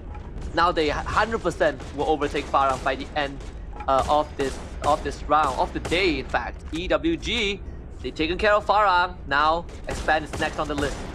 Farang's out, so it's imperative that Expand continues their massive run in this matchup to continue picking up all of those kills. JPTNC getting a God nade onto Yasta. Yasta down onto the ground. Another player taken out, and that's just a perfect cleanup coming through for JPTNC. And Pando EWG doing the dirty onto JPTNC instead, and they take advantage. Nap is the final player alive, cannot go on through to pick up the rest of his team members, and Pando EWG takes that perfect advantage to put on that pressure on them. But this is just thinning down the herd for Expand to pick up a booyah they desperately need to hold on to the #1 spot. Expand is going to be really happy playing on that ground floor. The big problem would be when we get to that final phase, EWG will be forced to take Expand head on. So right now they will have a vantage point. They can't gatekeep NC, but like you said, AJ, they are just making life easier for Expand. This next circle will be very, very crucial in determining where that final battlefield will be. This is just a terrible mistake out of Pando EWG, because when you jump down, you're going to be disabled and you're not going to be able to respond to the shots out of Expand. Expand clearing house, quick reaction, stops by. Expand says hello and then instantaneously bye-bye. 10 kill points picked up so far already. They top each other's health back up because they know they need to be full-on regenerated to tank this next circle. They're going to wait for Pando EWG to drop down. Manchai drops down, shows up. Riven out of nowhere drops Axel down onto the ground. Circles around as well. Riven with the double barrel has managed to punish, but no finisher coming on through. He's wasting time, and Pando EWG fights Cobra out of nowhere. Too fast goes down as well. Pando with the last minute stand up, but X-Roy, he manages to respond, puts him down to the ground. X-Roy gets taken out as well. Expand holding on for their dear lives as Pando EWG show up out of nowhere. Axel takes that one shot, 1v1. Expanded in the third spot. River trying to heal back up, only 7 HP. JPTNC, they smell blood in the water. It's 1 versus 3. Pando EWG, they caught Expand off guard, but at the cost of a booyah. JPTNC was the one who takes it away. The grand plan was not supposed to be this way, but if you are JPTNC, you are very, very happy with this ending. Lucky for Pando EWG, they did not wait for that very final moment, because at one point they were getting suckered in by JPTNC and they were focusing all of their shots there. And if they had continued to do that and not jumped off of the top floor, There was no way in hell they were going to stand a chance against the players of Expand, and they made the decision. As I was saying, they were about to make the mistake. They made the decision to jump back down onto the ground floor, taking Expand as well as I by surprise, and that backstab was perfect, but it also allowed JPTNC to cross over and take them out. A well-played round for JPTNC, picking up the booyah after multiple rounds of non-performance. JPTNC once again shows up. Very, very important round. Again, it doesn't really affect them too much because they will qualify for the finals anyways, but it is a good morale boost for a team that had a very, very sad day yesterday. So this round is one of the slower ones overall, which teams just playing it safe, taking on controlling compounds, trying to go for those voucher movements. You see Pano EWG doing majority of that throughout the rest of the round, and just good decision making to really catch Expand off guard, but at the cost of the booyah. But if you're Pano EWG, you're fine with that exchange. You lose out on 3 points in terms of placement, but you're getting a lot more to perhaps race for that top 12. And I'm just curious as to how much did Expand end this round with, and whether or not AB Radicals is going to be in a good position to catch up with them, because the last time we did check in on the scoreboard, there was a difference of 10 points between AB Radicals as well as Expand. And obviously this win by, okay, not this win, but getting into the final circle here by Expand with a lot of kills to their side has garnered a lot of points as well. So it's now going to be dependent on whether or not AB Radicals has some of these breakout rounds. But Expand has got this ace in the hole because Sem9 is in the exact same group as AB Radicals. And you know Sem9 has been trying to shut them down time and time again. And they've been performing so well. So Expand stands a great chance at holding on to this #1 spot. Yeah, absolutely. And now it really comes down to the other two titans, right? AB Radicals and Sem9. Like, this is going to be the fight between those two teams to see how far more can they go on the leaderboard. Can they overtake Expand or Farang? And by the end of this, they will all qualify. And you know, first place, you just get a bigger chunk off that total prize pool. Yeah. But it gives us a very good insight on what to expect for the grand finals, because this is the closest we've ever seen in terms of a group stage in a major for you know, MCPS. You know, strong words, but the enemy of my enemy is my best friend. They're not enemies out there on the battlefield. In fact, a lot of these players are good friends with each other. But AB Radicals will be looking for the #1 spot. Expand holds on to the #1 spot right now. And Sem9, the common enemy of AB Radicals, can prevent them from stepping back up. And all Sem9 needs to do is just play their own game, play their best match, play to see if or not they can get maybe the 3rd or the 2nd spot, which is very much still playable for them. They are a massive 42 points behind AB Radicals, so that's going to be a good motivation for them to really put on the hustle out there in the final 2 matches. And that only is the case because they had one round where they got taken up very early on. So yeah, AB Radicals got to breathe minus side of relief, but AB Radicals 100% will be gunning for that first spot again. They've held on to the first spot for the longest of times, and to lose it in the final day, there's one player on that team who understands that feeling better than anyone else, and that's Ray Meow. Season 2 PXG Radicals had a whopping 600 points in the group stage, and they basically lost that in the final day of the group stage. So you don't want to repeat that heartbreak. It's time to really put the pedal to the metal and really secure these last 2 rounds. Yeah, and it's not going to be just in their hands, unfortunately. Looking at the way Sem9 has been performing in the final week, they've just been slowly ramping it up, and this is their best performance, you know, as opposed to any of the other weeks that they've dropped by. I mean, even hitting the 28 points earlier on, really setting the record, and then only having that record broken by Expand for the day is, of course, going to be a little painful. But Sem9 has got the capabilities of responding to try to break that record in their own accord. Let's see if or not they're going to be able to get through that. But it's not just going to be about AB Radicals as well as Sem9 all the way through. The question is also going to be about if or not Tactical Intex is going to be stepping things up. Tok Dalang jumps back into the matchup once again. And Tok Dalang is not really in a good spot, Husky. They are in relegation spot right now. They definitely are. Again, right, we are looking at a very, very close match for top 12. Tactical Intex, Tok Dalang, Freedom MY, Udo Access, TFC also kind of in the red zone because they got knocked out very early on in the previous round. And I believe, in just a bit, it will be the last time we get to see the overall standing. So this is going to be a very, very tense moment because for the last 2 rounds, we will not know how much points these guys have cumulatively until the end of the final round. So I think if the teams are watching, this is the last time for them to really realign their goals and what they want to achieve. It's really going to be fun because Tok Dalang, Freedom MY, as well as Udo Axis will all be in the battle for the final 2 matches. And all 3 of these teams are battling for the qualifier because only the top 12 will be able to move on to the grand finals. And of course, the bottom 6 will be taken out in this group of 18 teams. I cannot wait to find out who it's going to be. But at the same time, I don't want to find out who it's going to be because it's always heartbreaking. Because there's a potential that big names are going to get taken out. I mean, Pando EWG themselves, I don't know, man. It doesn't look good. No, it doesn't look good at all. Again, I think Pando EWG, they finished like, what, 5th in the previous... They finished 6th in the last major. Yeah. Right now, there's a chance that they're not going to make it. And, there are 2 potential teams that might not make it to the following major, right? One is Pando EWG, which is in a very, very rough spot. And Udo Access might join them if Udo Access don't kind of clean up the act for the last 2 rounds. And it's disappointing to see Pando EWG play this way in that final round, right? I mean, it was a really well-played match for Pando. The positioning was good. The amount of pressure they were playing against all of the other teams were good. And they were holding their own against big teams, against big names, which is supposed to be the way for Pando EWG.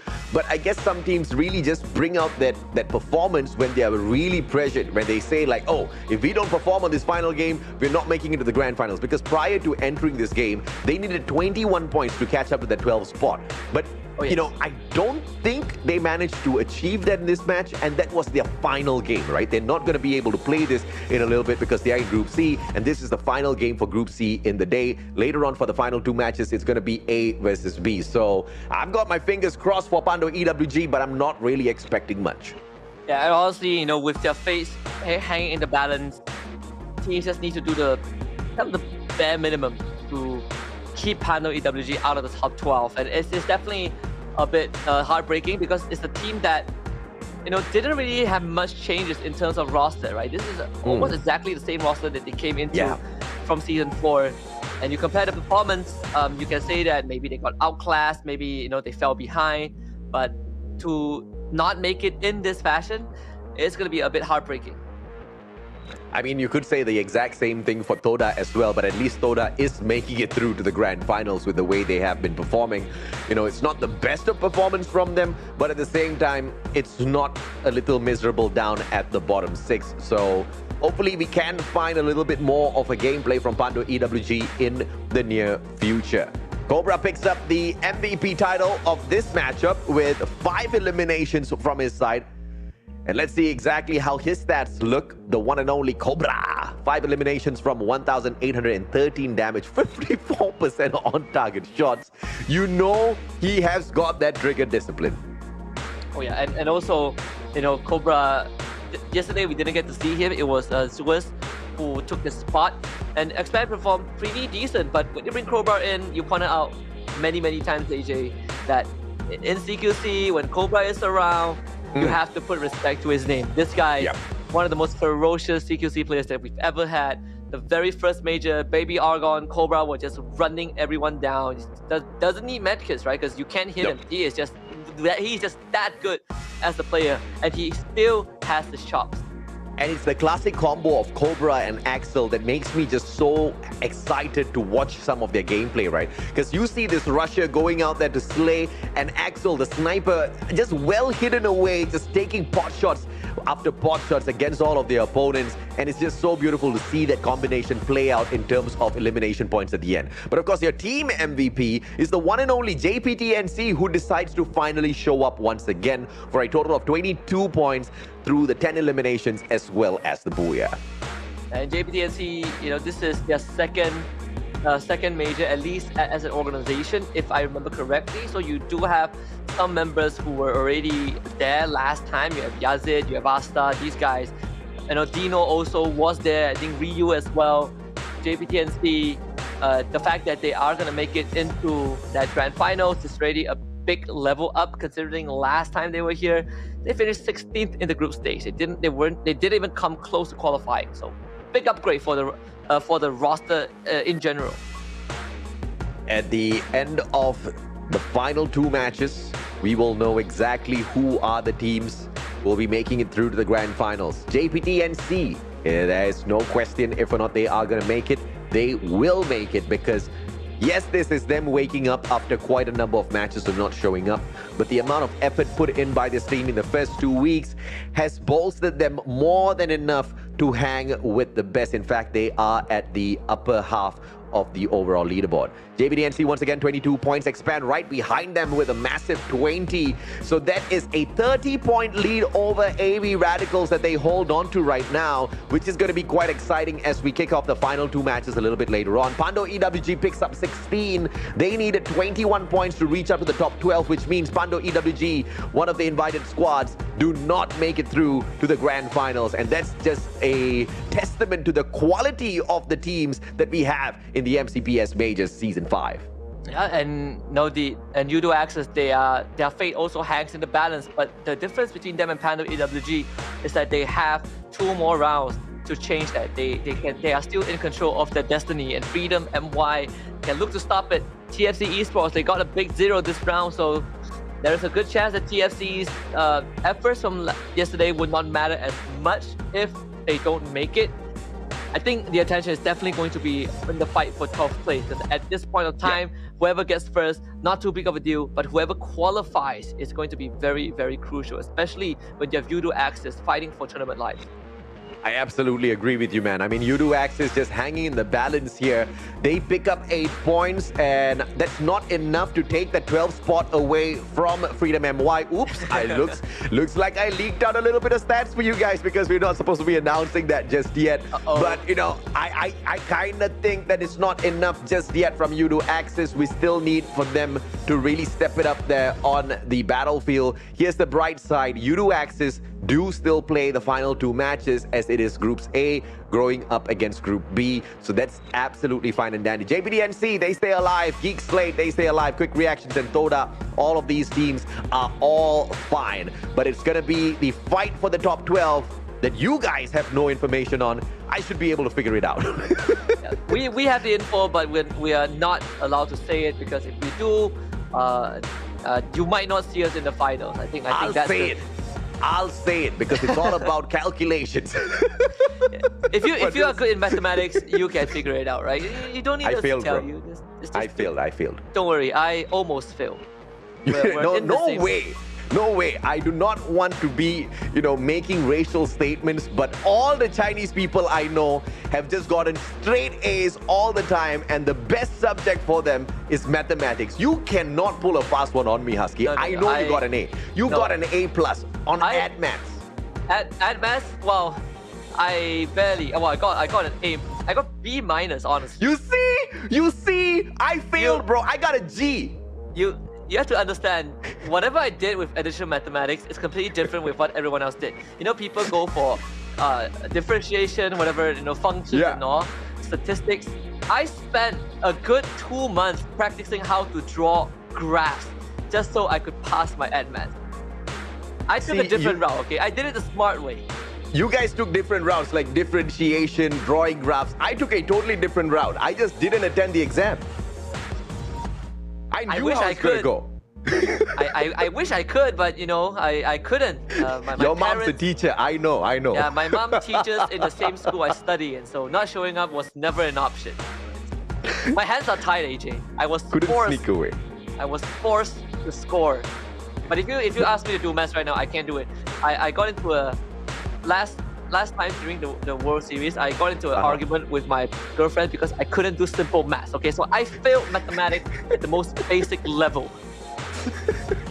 Sem9, Farang, Expand, JPTNC, all 4 Malaysian squads picking up the booyahs from the day. But as we head on into the final 2 matches, there is still a huge possibility for Philippines to step it up, because guess who's back in the park is gonna be the one and only AV Radicals on the hunt looking for their #1 spot. We hop on into Bermuda first and then a absolutely random matchup. We do not get to see Group C, which means Expand, Farang, Quick Reaction, Geek Slate, Pando, EWG, as well as Nova. They will not be in participation for the final 2 matches. Yeah, and the most important part for this final 2 rounds is that we are seeing, kind of having that deja vu moment. MCP Majors Season 4 finals, when we went into the last round, Expand was in the lead and AB Radicals was behind, and they caught up. Yeah. Seems like we're back in that state again, this time with lower stakes, just the group stage. But it really shows that these 2 teams have been extremely consistent, even after almost a year. But the one thing that's also consistent on the broadcast is our giveaway code for our goodies for this broadcast, the Pop-Pow loot box. Screenshot it, key it in your game, do whatever you want with it, claim it, and stop asking for it if you have done it. Okay, we only give out 1. You're a very strict one, guy. I think we give out 1. Strict one when it comes to all of these giveaways, huh? Yeah, you know, it's like people are asking us for things that we can't get ourselves and we can't provide. You know, I don't get the giveaways, I don't give the codes, I don't start the games. Okay, I don't decide when the players get into the lobby. So it's so painful, bro. It's so painful when I look at the chat. Right, they're like, "Stop talking, start the game." I you wish. know how much that hurts me? You know, I also want to start the game. You know. I wish I all could. night preparing a bunch of stuff to talk about, and it's not up to us to start the match, and you tell me to shut up. You guys are mean. Shut up sometimes. and take the giveaway. Take it, and get out, go away. No, seriously, so mean sometimes, you know, so mean. Okay, but anyway, just because we've given you the giveaway, don't leave just yet. We still have 2 more matches where you can enjoy through and through exactly what you're here for. Some fantastic Free Fire action. And if you're a fan from the Philippines, you want to watch AB Radicals for the next 2 matches. I guarantee you. Yeah, they are looking to chase, expand. They have 2 rounds to do so. 30 points, not a tall task for a team like AB Radicals. Eyes are also on the race for top 12 to see if UDOXers can qualify, because their fate hangs in the balance, but they have control over their destiny. Usually, we say 30 points more than the teams who are all playing, but Farang and Expand are not playing for the final 2 matches. So just 30, like you said, it's not an issue at all. Ladies and gentlemen, boys and girls, a quick short break. When we come back, the final 2 plays of the group stages. We'll see you in a bit.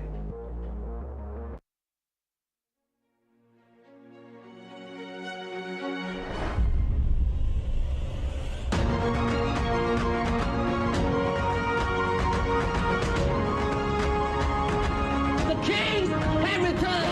It's only the champions, King Fam. Who managed to bag it all the way through that Blacklist International. Players of AB Radicals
Welcome back to the hottest Free Fire esports event on the internet right now. This is the MCPS Majors Season 5, the final day of the group stage and the final 2 matches to go ahead and play. My name's AJ, I'm the Mustachio down here with the amazing Husky to bring you guys the broadcast for the day.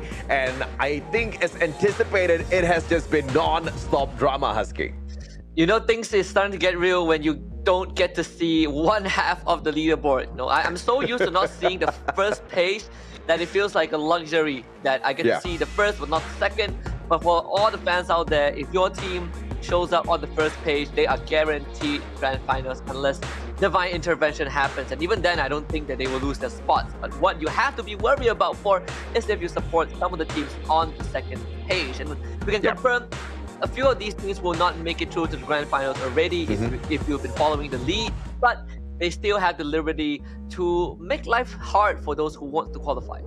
That I have to agree with, right? And of course, today, the final day of the group stages, we'll be blocking out the right-hand side of the leaderboards. But on the grand finals on the 15th of April, where you can tune into the grand finals from the watch party that we are setting up at the ESI Hub. Make sure if you're in Malaysia, you make your way there. If you are from the Philippines, if you're from Sri Lanka, if you're from Cambodia, if you want to fly down for this watch party, we'll most definitely welcome you with open arms. Get yourselves over to the ESI Hub, because the one thing we can guarantee you is you can all express your disappointment when we block out the left-hand side of the page and not allow you to see who are in the top 5 or top 6, right? That's what we always do. And we keep it as a suspense down to the very end, because how some of these teams fight, it's going to be so neck and neck. You're never going to be able to guess exactly who picks the championship up by the way things end. And this time it's just 6 matches, all in one day. Yeah, and you know, this is the last bit of spoiler that I would give to everyone out there. And afterwards, I would seal my mouth. Udo Axis and Freedom MY have the same points. Udo Axis is winning the tiebreaker. So that means that they're actually right beside each other, and both of them are playing in the last round. That's it. That's all I'm gonna say. The rest is up to these 2 teams. You know, TFC Esports and Tactical Insects are also still in the running for top 12, but they are not too far, you know, ahead of Udo Axis or Freedom MY in any regard. So by the end of the day, 1 out of these 4 teams will not make it. Thot Dalang is about 10 points away from the 12th spot. Yes, you can't see it, but I can tell you because I calculated earlier. 10 points away from the 12th spot is not that impossible to catch up with, and we've seen a little bit of performance from Thot Dalang in here today as well. And we don't need breakout performances, we just need average performance from Thot Dalang in this next 2 matches. But of course, you know, asking for average might just lead to their destruction, because like you said, Freedom MY, Udo Axis, they are all tied up with 161 points, down fighting for the 12th and 13th spot. So they might be chugging out their best performances as well, unless, you know, things do go south for them. But the one thing we can guarantee you is this drama will go ahead to continue. In the meantime, why don't you pick up this loot for yourself? We've got the Pop-Pow loot box available for everyone. If you haven't redeemed it just yet, now's the chance for you to do exactly that. And I just want to say that the giveaway codes are so much easier to read right now, because when I remember back in the days, the giveaway codes are very complicated. But right now, it's easier for you guys to key in. So there's no excuse if you miss it, right? So yeah, key this in, get the Pop-Pow loot box, share it with everyone who plays Free Fire. If they don't play Free Fire, share them the code anyways, get them into Free Fire, because we lost the title of the best mobile esports games last year, and I'm not happy with it. We need it back this year. Okay, we need it back this year. And with that being said, I'm going to do this very awkward segue into talking about Udo Axis. Yesterday, huge performance drop, only getting 19 points. And I know we were able to speak to the manager, and I think he also resonates what the team feels, right? A lot of pressure from yesterday's performance, but you know, he has prepared them for today. The plan is to play a bit more aggressive than usual, but also trying to maintain the balance. And so far, we've seen the aggressive part, but we haven't really seen the balance between yin and yang. They still are getting punished, and hopefully, you know, they are able to iron that out in the final 2 rounds. And I think Udo Axis is just going through that bit of pacing, just like what Sem9 had to deal with in Season 4 of the MCPS Majors. And, you know, it's just something that they have to put up with. You know, try their very best to get into the grand finals, hope for the best for themselves. But obviously, the kind of integral adjustments that needs to be made by Udo Axis. I don't think it's something that can be overcome within one day of gameplay. So making it into the grand finals, if they do happen to do it, then the gap that we have from today until the 15th of April is actually enough time for them to make those fixes. So they really have to try their very best to outperform all of the rest of the teams who are towards the bottom of the leaderboard. Now, if you look at the individual performances from these players within Udo Axis of the past, there's a huge potential for that to happen, but somehow the chemistry is just not checking out. Yeah, it's definitely a rough one, right? You can kind of compare them to JPTNC, where they had majority the same roster, but unfortunately, it just isn't clicking for them. And you know, Axis Esport, or you know, Axis known back then as Axis Esport, excuse me, they were the only team who brought in an import, right? RAF from Indonesia, and now they have gone all the way back to just having a full Malaysian roster. But overall, I think that, you know, they are still trying to find their groove as a team, and now making it to the finals is top priority. And we have 5 teams competing for top 12 spot, but 2 out of the 5 teams will not be able to qualify, and you know, that's 40% of the competing teams. Ref was like getting into a relationship and thinking you're the happiest man in the world, only to realize 2 weeks later that you're not compatible for each other. Because the guy started off hot, you know. He was like the hottest player out there. And then literally in like week 2, week 3, he just fell off the map. He just wasn't playing at his best. In fact, he wasn't even playing mediocre. And it was a little painful to see how Axis Esports back then kind of just, you know, didn't really make the best of that situation. So it's good to see that they've turned away from that. Unfortunate that they had to. Raf individually is a great player. It's just that the chemistry didn't check out, and he himself couldn't really perform towards the very end. But this roster of Udo Axis just put together, I guess we can allow them to simmer in terms of chemistry for a little bit. I'm not going to be too hard on them. Hopefully we see them back in here for Season 6, and we see them rise up towards the top. Sem9, early start, and they want to continue popping off. And one of their biggest tasks this time around is to make sure AB Radicals doesn't get too radical, so that Expand can hold on to that #1 spot. Honestly, I would fully agree with not being too harsh if you don't have 3 members who were previously from Blacklist International, right? I think that veterancy should be able to transfer if you have majority of your roster going into a new team, because the teams change, but the people remain the same. I think that's something that Udo Axis haven't been able to iron out, at least between the players, because most of them have played with each other for the longest of times. And, you know, there's an expectation for that to check out. Yeah. Again, 2 more rounds for them to prove themselves, and they have a very good chance to make it if they can just find that balance that, you know, the coach has prepped them for today. Sem9 losing a member, but he was revived. Tok Dalang in the meantime, getting their day ruined by PXG, not the team that you want to take you out. I mean, you asked for this, Husky. You asked for some of these teams who can't really make it through to ruin the day of others. And what better team to ruin than Tok Dalang themselves, who are 44 points ahead of PXG. But Tok Dalang needs 10 to catch up with the top 12. But if they can get disabled by PXG, I guess that'll be the biggest upset of this matchup in itself. But Tok Dalang's having none of that. They just storm the front and take PXG out instantaneously. And now PXG turning tails, running away from Tok Dalang as quickly as they can. Lovely stuff from Tok Dalang, just completely shutting down PXG. 3 eliminations so far. Even if they don't get the last one, it is completely fine. Again, for Tok Dalang, it's not about being hyper aggressive. It's about being able to get enough points to stall things out. And that's what going down. PXG gets eliminated. Tok Dalang retains the full squad. They get the revive. They get 4 points to kick things off. Perfect start. Great timing by Yun, but now they have to just bugger off, because I saw AB Radicals right there behind them. And you know they're hungry for points in the final 2 matches. So Tok Dalang is in a lot of trouble if they continue to hold on to this defensive spot. They don't have the information that we do.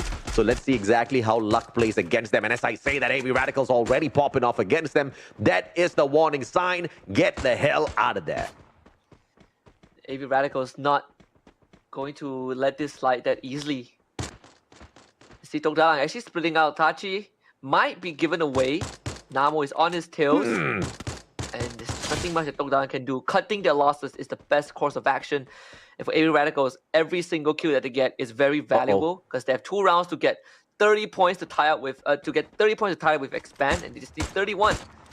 Jim is going to be the second point for AV Radicals, so it is a good start for them as well. I always want to say that, it's not about how some teams played bad, it's about how some teams played better. But in this case, I think there was just a fundamental mistake made by Tok Dalang. They tried to split up, they tried to sacrifice one player, but that player was just running out in the open, making the finisher way too easy for AV Radicals, buying absolutely no time for the rest of his team members who were trying to get away. The least that he could have done was just play the defensive position well and try to suppress the players on the side of AV Radicals by just shooting them down as much as possible. But that just doesn't happen. Now, Tok Dalang Nuts gets taken out of the water. I guess Namo can just rename himself to Nemo. 3 out of 10. Nice try, though. Yeah, fair enough. I guess this is a good play. Yeah, would have stuck the landing if they were actually fighting in the water. But yeah, I can deal with that. Namo is like reminds me of the kid, the child, the girl that kidnapped Nemo. More like that one. Don't remember her name. For some weird reason, I can't remember the child at all. The child with braces, if you remember. Yes. All I remember about Finding Nemo is that blue fish that just kept forgetting everything. What's the name? Oh, yeah. I don't remember the name, but I know which fish, right? Just keep she's swimming. so cute. She Just keep swimming. Yeah, for me, that's the best part of Nemo. Nemo was quite annoying. He should have just listened to his dad. If you listen to his dad, we wouldn't have a movie, AJ.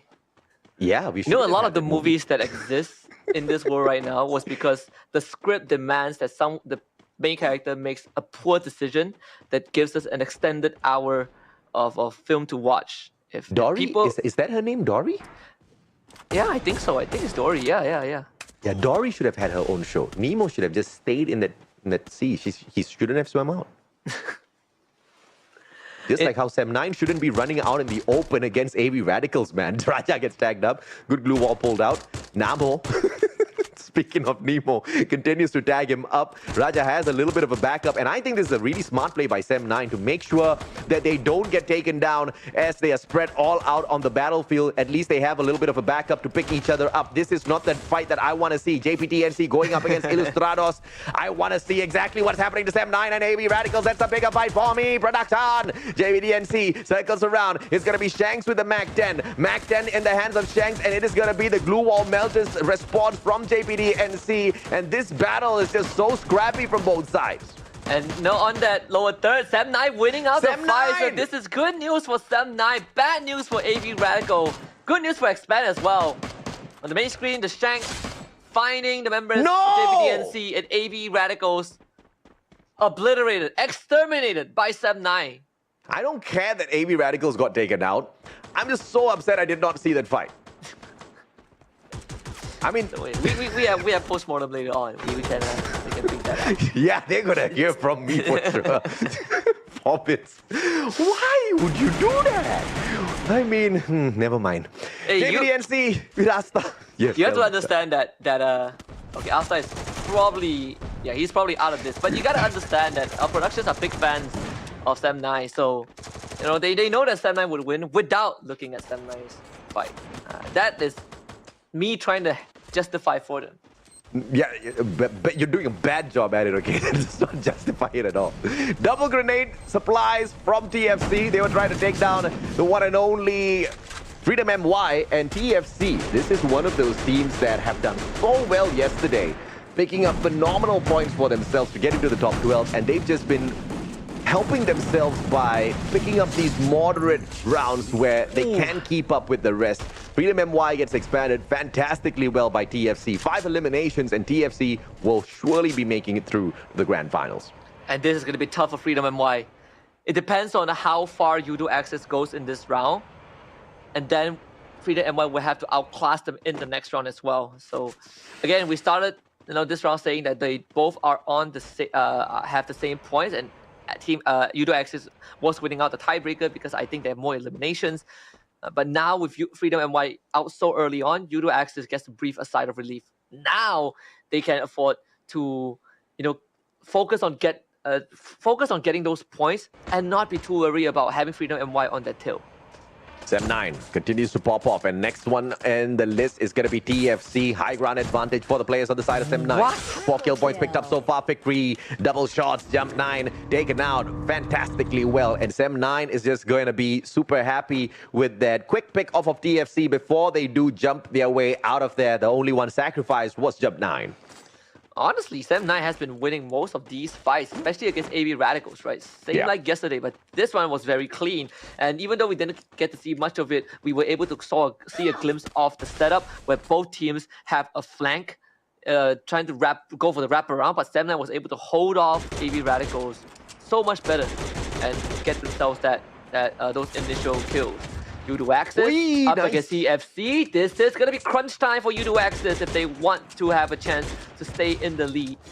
Ashura back up on his feet. Good pickup coming through from U2 Axis, but they tickle the wrong hornet's nest here because TFC can sting right back. But Ilustrados keeping TFC a little busy at the same time as they try to take out the players of U2 Axis. So this is that plus point for U2 Axis now. TFC shooting off into oblivion. I don't know exactly who those shots are aimed up against, but there's not going to be anyone there behind them. Ilustrados backing away. They've got the vending machine play just to kind of buff up some of their armor, but Sem9 catching up with them real quickly. But a good drone sent out by the players of Ilustrados. That gives them the extra bit of information early, and they quickly launch the attack against Sem9.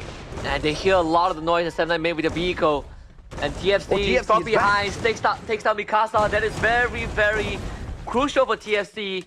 Bad news for Sem9. Pincered by two teams. Fura trying to wrap around the corner. They want to overwhelm Raja. Raja is not pushed over though. This guy has proven himself to be a one-man machine, and so far he is still hanging on. Sem9 trying to outpace Ilustrado Fuegos. Not able to do much just yet, but Noki gets one, Victory gets the second, Raja finds the third, and suddenly the turnaround could be a reality. Ilustrado Fuegos down to their last member. Victory gets ambushed from behind, reads the room wrong, and Raja once more has the daunting task of keeping Sem9 in the running, but he has the blue zone to deal with. Raja swings the corner, Bobby drops the glue wall, Raja dropping low, Sem9 all brought back by Raja.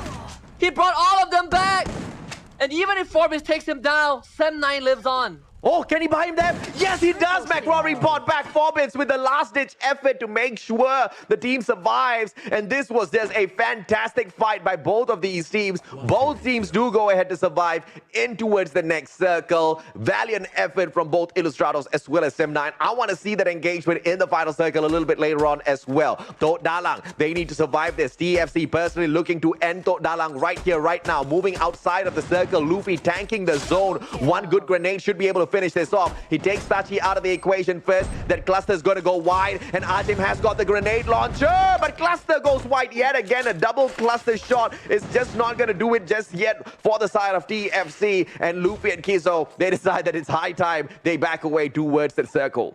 You don't want to use up half of your arsenal just to get that one kill. It's just not really worth it. So it's fine that they back off. TFC ends up losing one member. Ashura picking him off. Oh, rematch. It's potential rematch. And Sem9, this time they're outnumbered.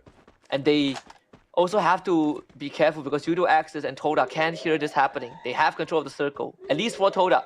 And Sem9, they're teetering on the edge. Tactical Intax finally showing up. MAB Esports also with a full squad left alive, playing a very slow game.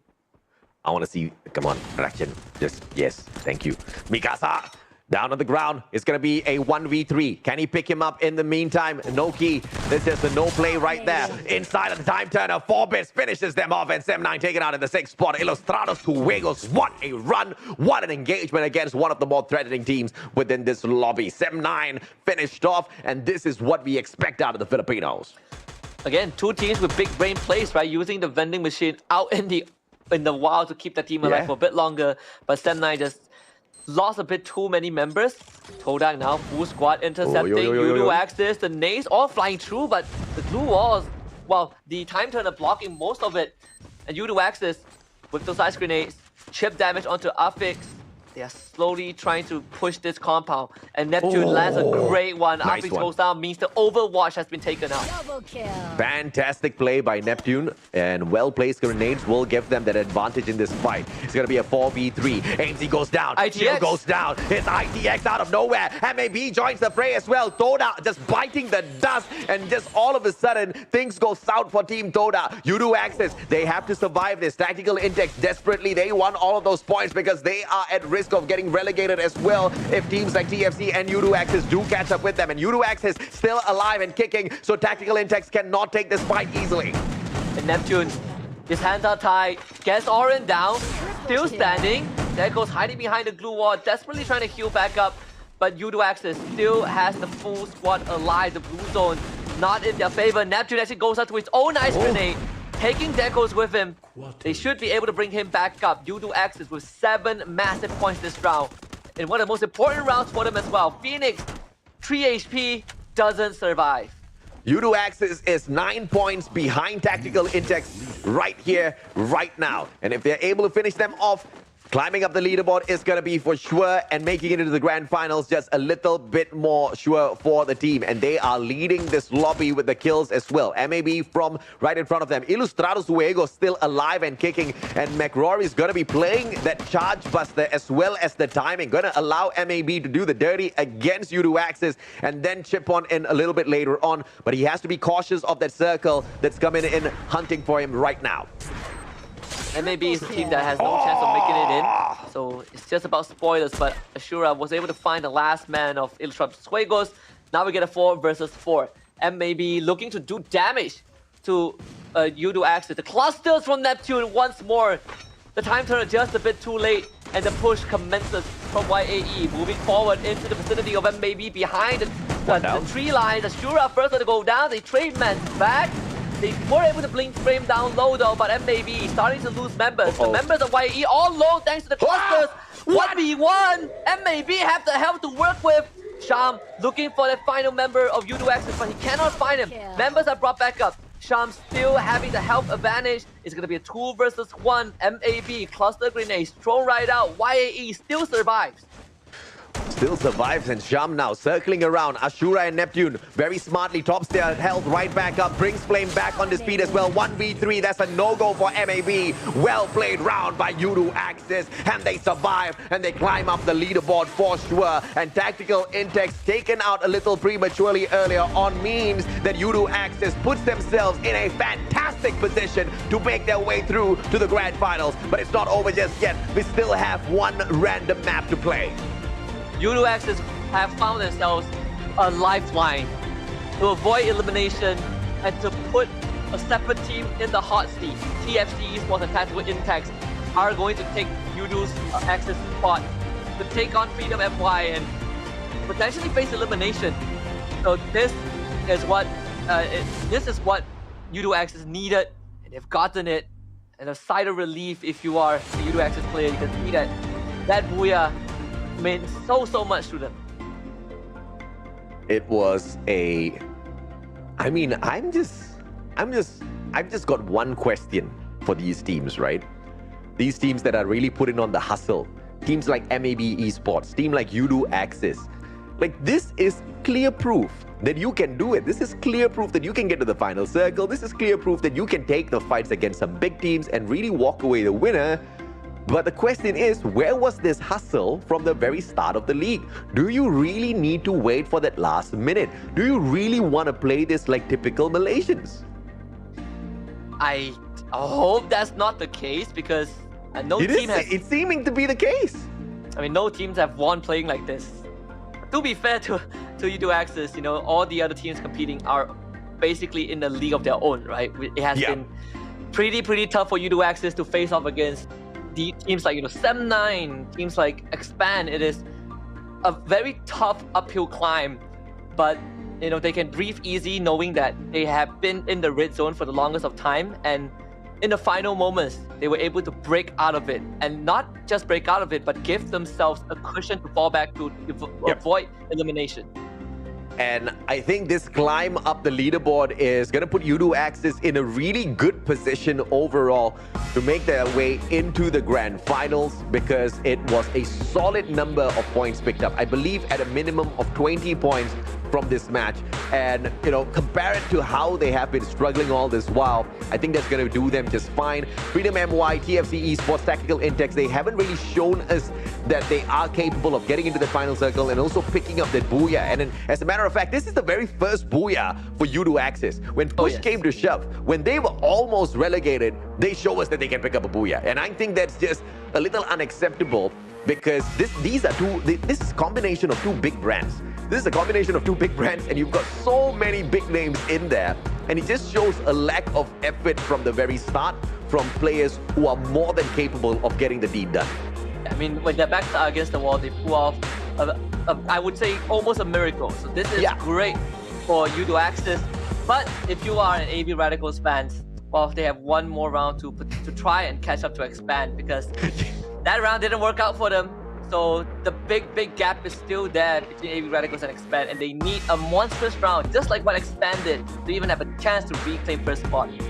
Yeah, then if you guys are curious as to what actually happened there, Sem9 happened there, right? Sem9 just came out of absolutely nowhere, and as predicted, as anticipated, Sem9 was going to be the one that ruins the chances of AV Radicals. Like I said, the enemy of my enemy is my best friend, and at that point, you know, they were just best friends with Expand, helping their brothers out from Malaysia to make sure the Filipinos don't catch up as easily to the #1 spot. But it's not going to go down to just that. I mean, at the end of the day, these teams are all going to meet each other at the grand finals. And at that point, it's every team for their own out there on the battlefield. And Sem9 gearing up to handle these type of gunfights towards the end of the league stage just makes me so excited for what we can anticipate later on the 15th of April, Husky. I think this is a very good setup, right? We have mostly seen the hierarchy of teams and how it's going to potentially go down in the grand finals. But at the same time, we are also not discrediting the teams who have been struggling a lot more. I think they would still have a role to play in that grand finals. And we have all these tier 3 factors that can affect the standings of even the best teams. And when we play 6 rounds and it all comes down to one day, that's where these players will have to be at their best. This is where we test how they adapt to situations, how they play all the maps to the best of their capabilities. Yeah, I'm calling out Udo Axis no matter what. I want them to perform the exact same in this next matchup, because that's really going to show us that they have got the quality to take the grand finals and actually turn this whole thing around from being a team that was struggling to find the qualifier into the grand finals, from literally bagging the top 3 or even the MCPS Majors Season 5 title for themselves, right? Because clearly it is possible, but a lot of things need to go right. I mean, for example, teams like AV Radicals need to get taken out a little earlier. Sem9 needs to bomb out somewhere halfway through, and then of course it's all cleared for them. But as far as taking the gunfight against some of these other teams goes, clearly Udo Axis can get the job done. Clearly those rotations are not much of an issue when they really put their minds to it, but it has to be a bunch of boxes ticked off first, and hopefully things do go their way in this next matchup, because that little bit of confidence boost before we head on into the grand finals, it can do wonders for you. But it's going to be lying to the balance of what map do we go to? It's all random at the end of the day. And I think the best part about Season 5 was also, you look back at the past 4 seasons, 3 of them were won by big prestigious organizations, right? Geekfam got Season 1, Legacy International got Season 2, I believe Farang got Season 3, and AV Radicals was the first team that, in terms of name, not as big as those previous organizations to win a major. And this is why I think coming into Season 5... First Filipino team ever. Exactly, and this is why coming into Season 5, it feels like a full reset, right, on how we look at the major and how we look at the teams competing, because AV Radicals have basically broken the norm. They have defied the stereotypes and did everything that we didn't expect the region to be able to accomplish. Right now, coming into this, I think we are in a very, very good spot to just look at competitive Free Fire and be like, this is a fresh start for everyone. It's the kind of start that some of these teams can relish in. Some of these teams will be absolutely pained by, because a fresh new start doesn't necessarily mean the best for some of them out there, right? Teams like TFC Esports, Tactical Intex, who have been here for the longest of time, Team Toda. A fresh new start means that the rest can potentially overtake them, and that's exactly what has happened in the overall leaderboards from the last time we took a peek at that. But let's take a look at the player MVP, the one and only Ilustrados Juegos, 4 bits with the 5 eliminations. Okay, we're gonna give it to Neptune with 5 eliminations and 1,793 damage, 25% on target shots. This was a decent round from him. Well, you'll be happy to know that he also has the same amount of eliminations, and this is the first Booyah for Judo Access. So Neptune, again, been wanting to see him on the Hall of Fame for a long time. When this guy first joined Access Esports in the last season, he was a force of nature on his own. This guy was unstoppable, one of the best clutch players that we have seen, and finally to see him pull out something like this in the final lap of the group stage is something that I feel like was a long time coming. I have always been a huge fan of Neptune. It's just that this season, he's just playing a little bit off form. But, the lineup of Titans within Judo Access, we still believe in their capability. We still know what they are capable of doing when they really put their minds and hearts to it. 13 eliminations for a total of 25 points as they bag the Booyah. Judo Access is back, baby. No, they definitely are. And again, it's a roster that has a lot of prominent names in it, right? 3 of them played in Blacklist International in the previous season. So there's very little excuse to say that these players are fresh, they're inexperienced, because they have been on one of the biggest teams before, and they're all veterans. And of course, it took them a long time to find a chemistry, but better late than never. Let's see if or not we will be able to spot out a couple of extra flashy plays from this squad yet again in the final game, as we excitedly await the information as to which random map we will be playing on. Judo Access managing to pull away this Booyah at Bermuda is not very surprising, because it has been one of the maps where they have been doing decently well on. And if we are able to bring them into a map, for example, like Alpine, then I think they do stand a decent chance, but it might get a little bit more complicated. If we get brought back randomly into Bermuda yet again, the possibility of Judo Access pulling this back-to-back Booyah is going to be super high. But it's so lovely to see the teams that are not really picking up those top 3 spots usually step it up, especially MAB Esports. Oh yes, and 25 points for Judo Access. They have pulled ahead by so much in this round. Basically, I would even argue that they just need a mediocre round to close out the day, and they would still have the immunity of the towards elimination. They are very safe. Let's see exactly what they will be able to do a little bit later on. TFC Esports picks up 11 on the 5th spot. SM9 kind of ended the run a little early with the 13 in the 4th place. Tactical Intex doing well, picking up 8 points for themselves, just making the catch-up for Judo Access a little bit tougher, but it is the inevitable Judo Access. That was their truly breakout run that they had for themselves. Toda picking up 8 puts them in quite a questionable position, but Tactical Intex was quite far away from them a little bit earlier on, so nothing much for them to worry about just yet, but they have to worry about how their performance is going to be for the grand finals. If they're not going to be able to perform decently against some of the weaker teams that we still do have in rotation of these groups, the grand final is going to be so much more difficult. Expand still holding on to the #1 spot with Sem9 to thank for eliminating AB Radical super early in the previous match. I just noticed something, AJ. I just realized how we are prevented from leaking the points for the second page, and precautions have been taken, because I was looking at the numbers and I realized that only the first page was updated on the leaderboard. The 10 to 18 place was purposefully not updated just so we won't accidentally leak numbers. So production, you guys win this time. Not like I would leak it, but it's a fight between production and Mustachio right now. Whether or not my mathematical prowess, which I have none of. Oh, I know the numbers, but I don't know the numbers. Help me deal with production. I did the quick math, I can still say it, but I don't want, I respect the effort to stop it. So I would not say it. See, the element of surprise is not just for the audience. The element of surprise is for us casters as well. So if we are able to deter the element of surprise, it just shows that production just needs to throw the element of blocking out information a little bit better, right? So they have to step it up. We have to force them to step it up, just like how the teams force each other to step it up on the battlefield. It's a decent fight, teams against teams, casters versus production. Production always wins though. That's always the mute my mic. Yeah, they would mute your mic. They would just stop showing the scoreboard at the end of this one, at the end of the day. And we would never win. We would never win. But my mathematics tells me that Yudo Axis is in a very, very safe spot. Yes. But for those who didn't get to see what scores they have, well, now you have a good suspense to work with, because I think that despite the top 12 is still very, very tight. Just that Yudo Axis have gone out of the red zone. And for you guys right here, we have just completed our second last round, which means that this giveaway code might be the last one you would ever see for the day for the Pop-Pow loot box. So remember to save it and key in and redeem your goodies. I am just super nervous to see who's not going to be making it through, because Freedom MY still plays in Group B, and I think this just became an arduous task for them.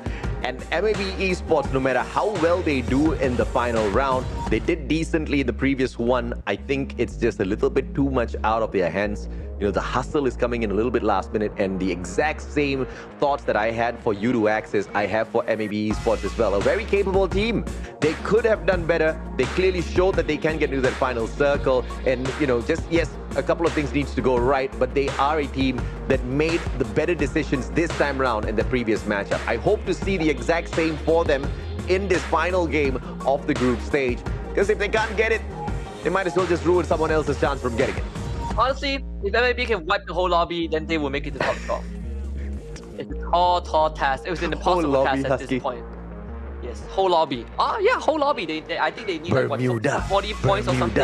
Nextera, there it is. There it is. Our wish has been granted.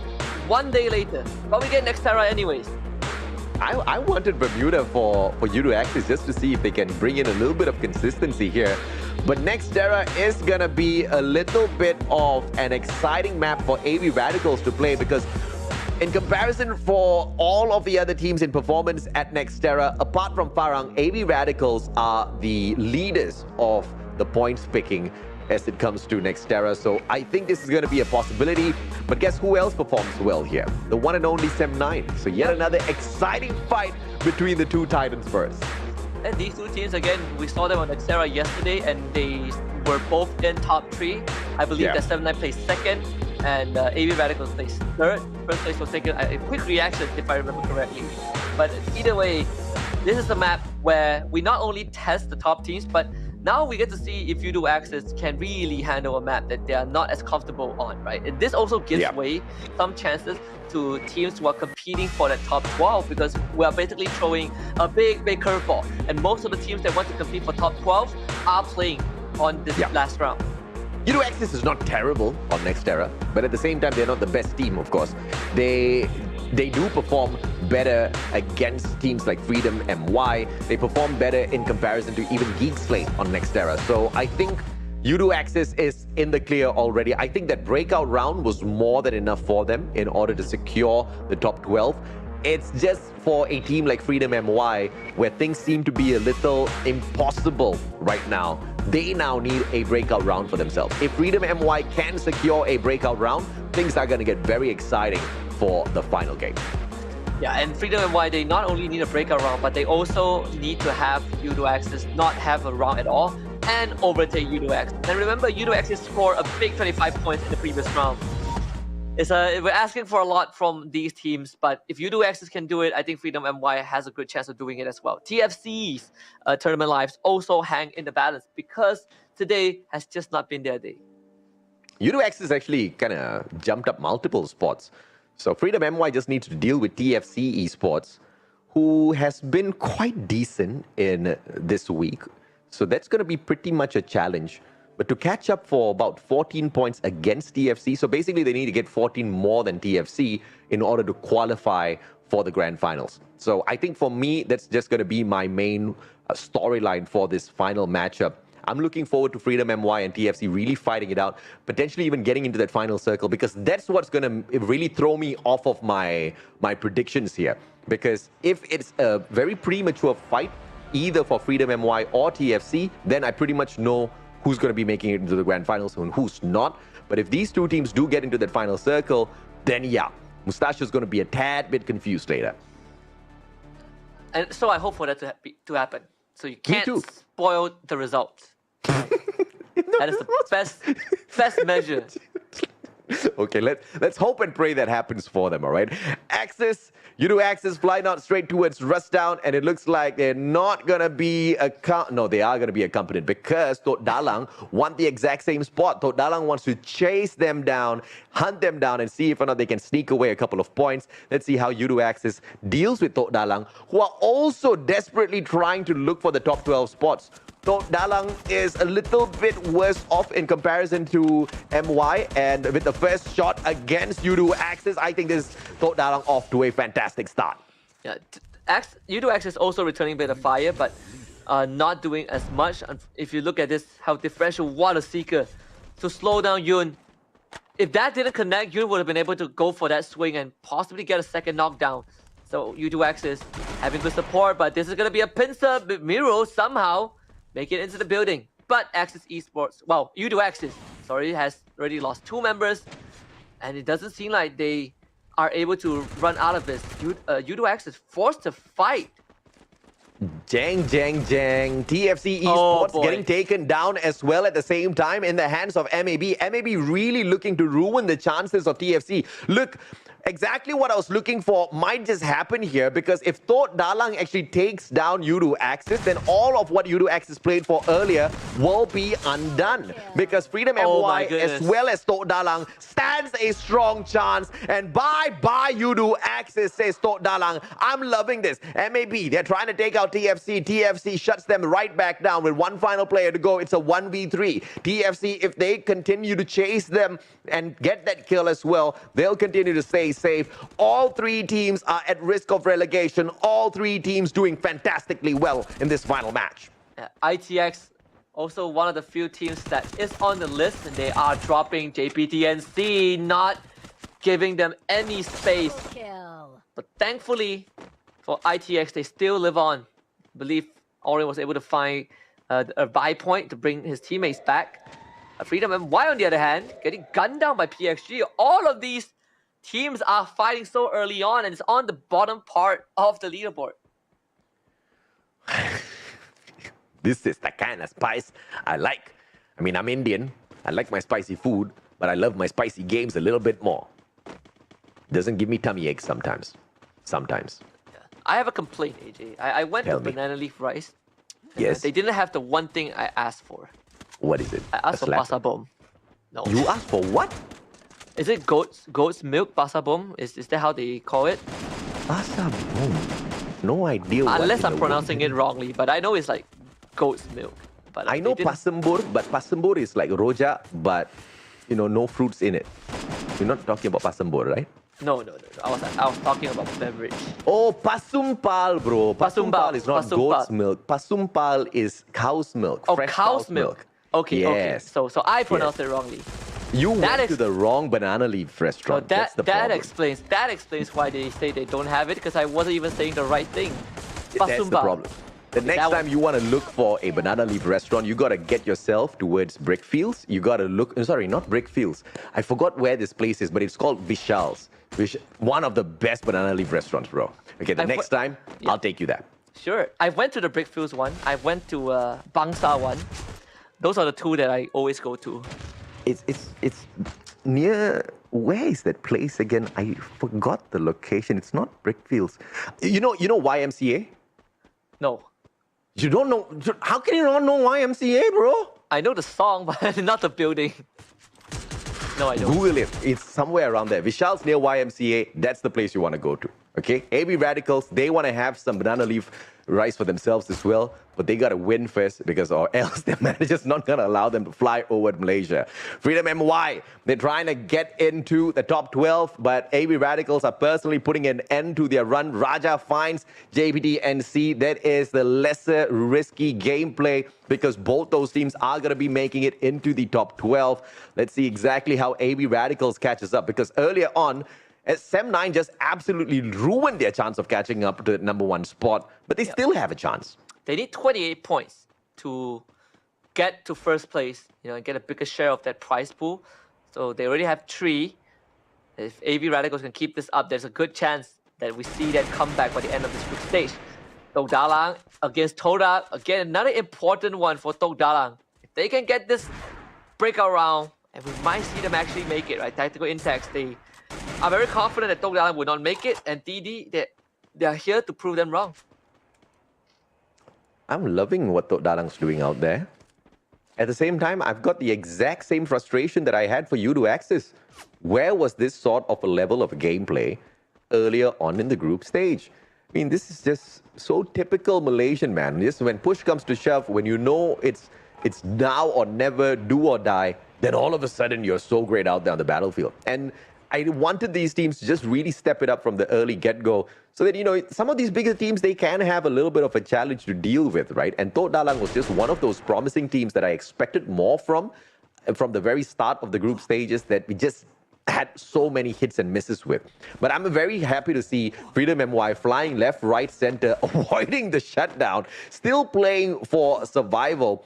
And even that is a very shocking maneuver, right? Because Freedom MY has just gotten into fight after fight after fight, constantly wiped out, not running away, not making the right decisions. And now you see them making those right decisions. It's like doing assignments. Sometimes you just gotta wait until the final moments to really start panicking. It's the procrastination. I've been there. I completely understand why, why they some teams have that mindset. It's like those one more round syndrome. Sem9 chasing down MAB Mikasa with the 4th point for Sem9.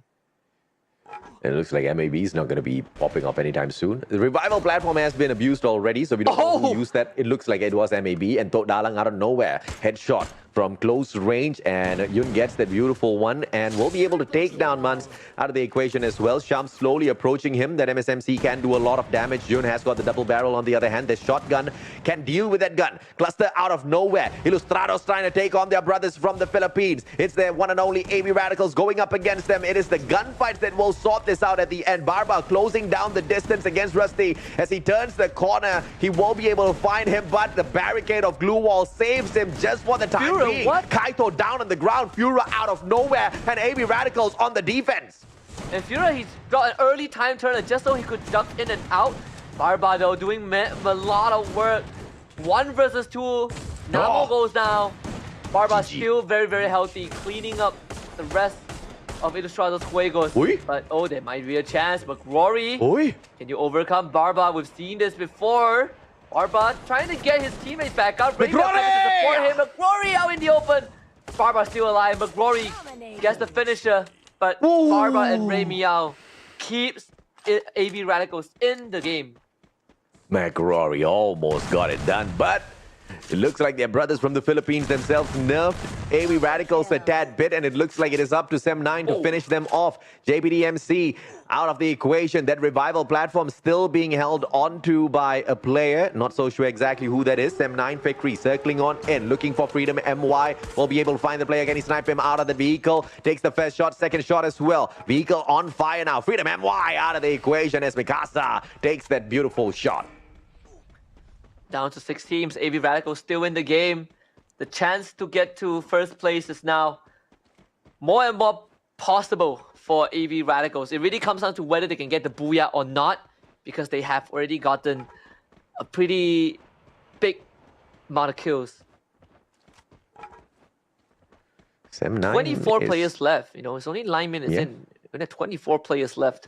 It's very, very fast round. Radicals on fire because they are literally on fire. They won that #1 spot. Like you mentioned earlier, right? They need 28 points to catch up, 29 points to overtake Expand for the #1 spot. 29 points from this lobby for a team like AV Radicals is not impossible. They need 28 to overtake, 27 to catch up. Really? Yeah. I think if they get 27... Oh, yes. Correct. I Yes, think in a 27. tiebreaker situation, I think Sem9 would win. If we look at eliminations, I believe that there's a high chance Sem9 still wins the tiebreaker. So 28 points is what AB Radicals needs to aim for. And they're going to have to go through TFC. They started off with 8 already, soon to be 9. The player bleeding out in the open. TFC's no way whatsoever to pick him right back up. Ramiel claims the 9th point for himself. And a beautiful spray. AB Radicals barricades themselves up. And Barba with the right-hand side flank. Jump 9 down on the ground. Beautiful headshot. Continues to put on that pressure. It's going to be the Woodpecker in the hand. So all of that armor is not going to be able to stand up against that at all. It's going to be the campfire that tops their health right back up. Undone by Barba. Double barrel in hand. Has to force that glue wall. Double glue wall, as a matter of fact, to come out. And all of the ice grenades just piled on upon him, forcing him off of his position. This is just a back and forth, and TFC doesn't want to let this go just yet. 28 points. That's what AB Radicals wants to go for. Barba chasing for the kills, going up the ramp. Adam getting pincered, and the Namo would take down Adam. AB Radicals securing kill number 10. Whole squad still alive and healthy. TFC doesn't really have much left in the tank. They do end up losing Barba, but they have done more than enough. Kaito coming in to clean up the remnants of TFC. 12 points for ABR. 12 already, assuming they can pick up that Booyah as well. That puts them at 24. So that means, my friend, just 4 more kills to look for AB Radicals and then make that run towards that final circle. AB Radicals looks like they might be able to pull this off, and the one to prevent it will be Sem9, who are still alive and kicking, who are right opposite of their compound. So an engagement against them will put AB Radicals in a terrible mood here. And honestly, AB Radicals have done so much this round. It's one of those situations, right? Again, you wait to the last round and suddenly AB Radicals explode.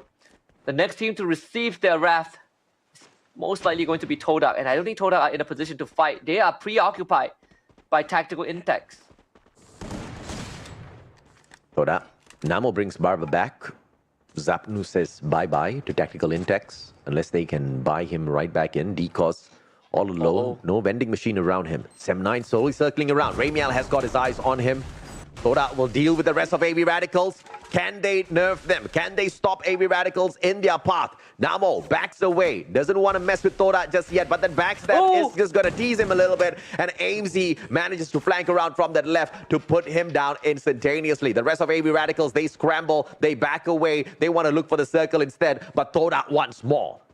Yeah, AB Radicals even brought Barba back just now, but if you end up losing a member, then it doesn't really matter as much. AB Radical, you can see that because of that, they are very much spread out, and now they might end up becoming easy pickings for all the teams that are still alive. Todak just trying to run after them, but Mikasa actually takes out Chill mid-air, playing spoilers, and perhaps saving AB Radicals in the situation. Todak can't really do too much. Barba turns around for a couple of pickups.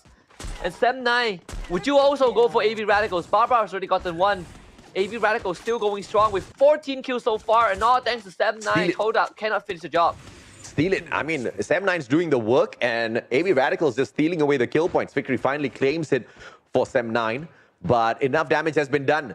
Flank from that left-hand side. Kaito and Ramiel playing a very dangerous game here. They need to stay hidden, and they're taking the riskier path outside of the circle, tanking the zone, wanting to take on tactical intakes first, not wanting to engage in the open against the players of Sem9. So this is a pincer maneuver that Sem9's not going to expect, and they use that launch pad to catch right back up as they change their mind. But Barba's found by Victory. Long shot AWM does not disappoint. Sem9 once again ruining the chances of AB Radicals. The last 2 men of AB Radical up against Tok Dalang. There is a chance. Yun, can you be the one that stops AB Radical? Ramiel brought back up. The ice grenade from Yun up top. Well timed. Taking down Ramiel. He's going to be brought back up again. The damage over time, not enough to bring Ramiel down, but Yun has bought himself some space. AB Radical very crippled. The glue wall drop, timing a bit off. Yun actually able to isolate the fight. AB Radical stuck behind the glue wall. Yun somehow not able to take out AB Radicals towards the end. AB are still alive, but they are severely crippled.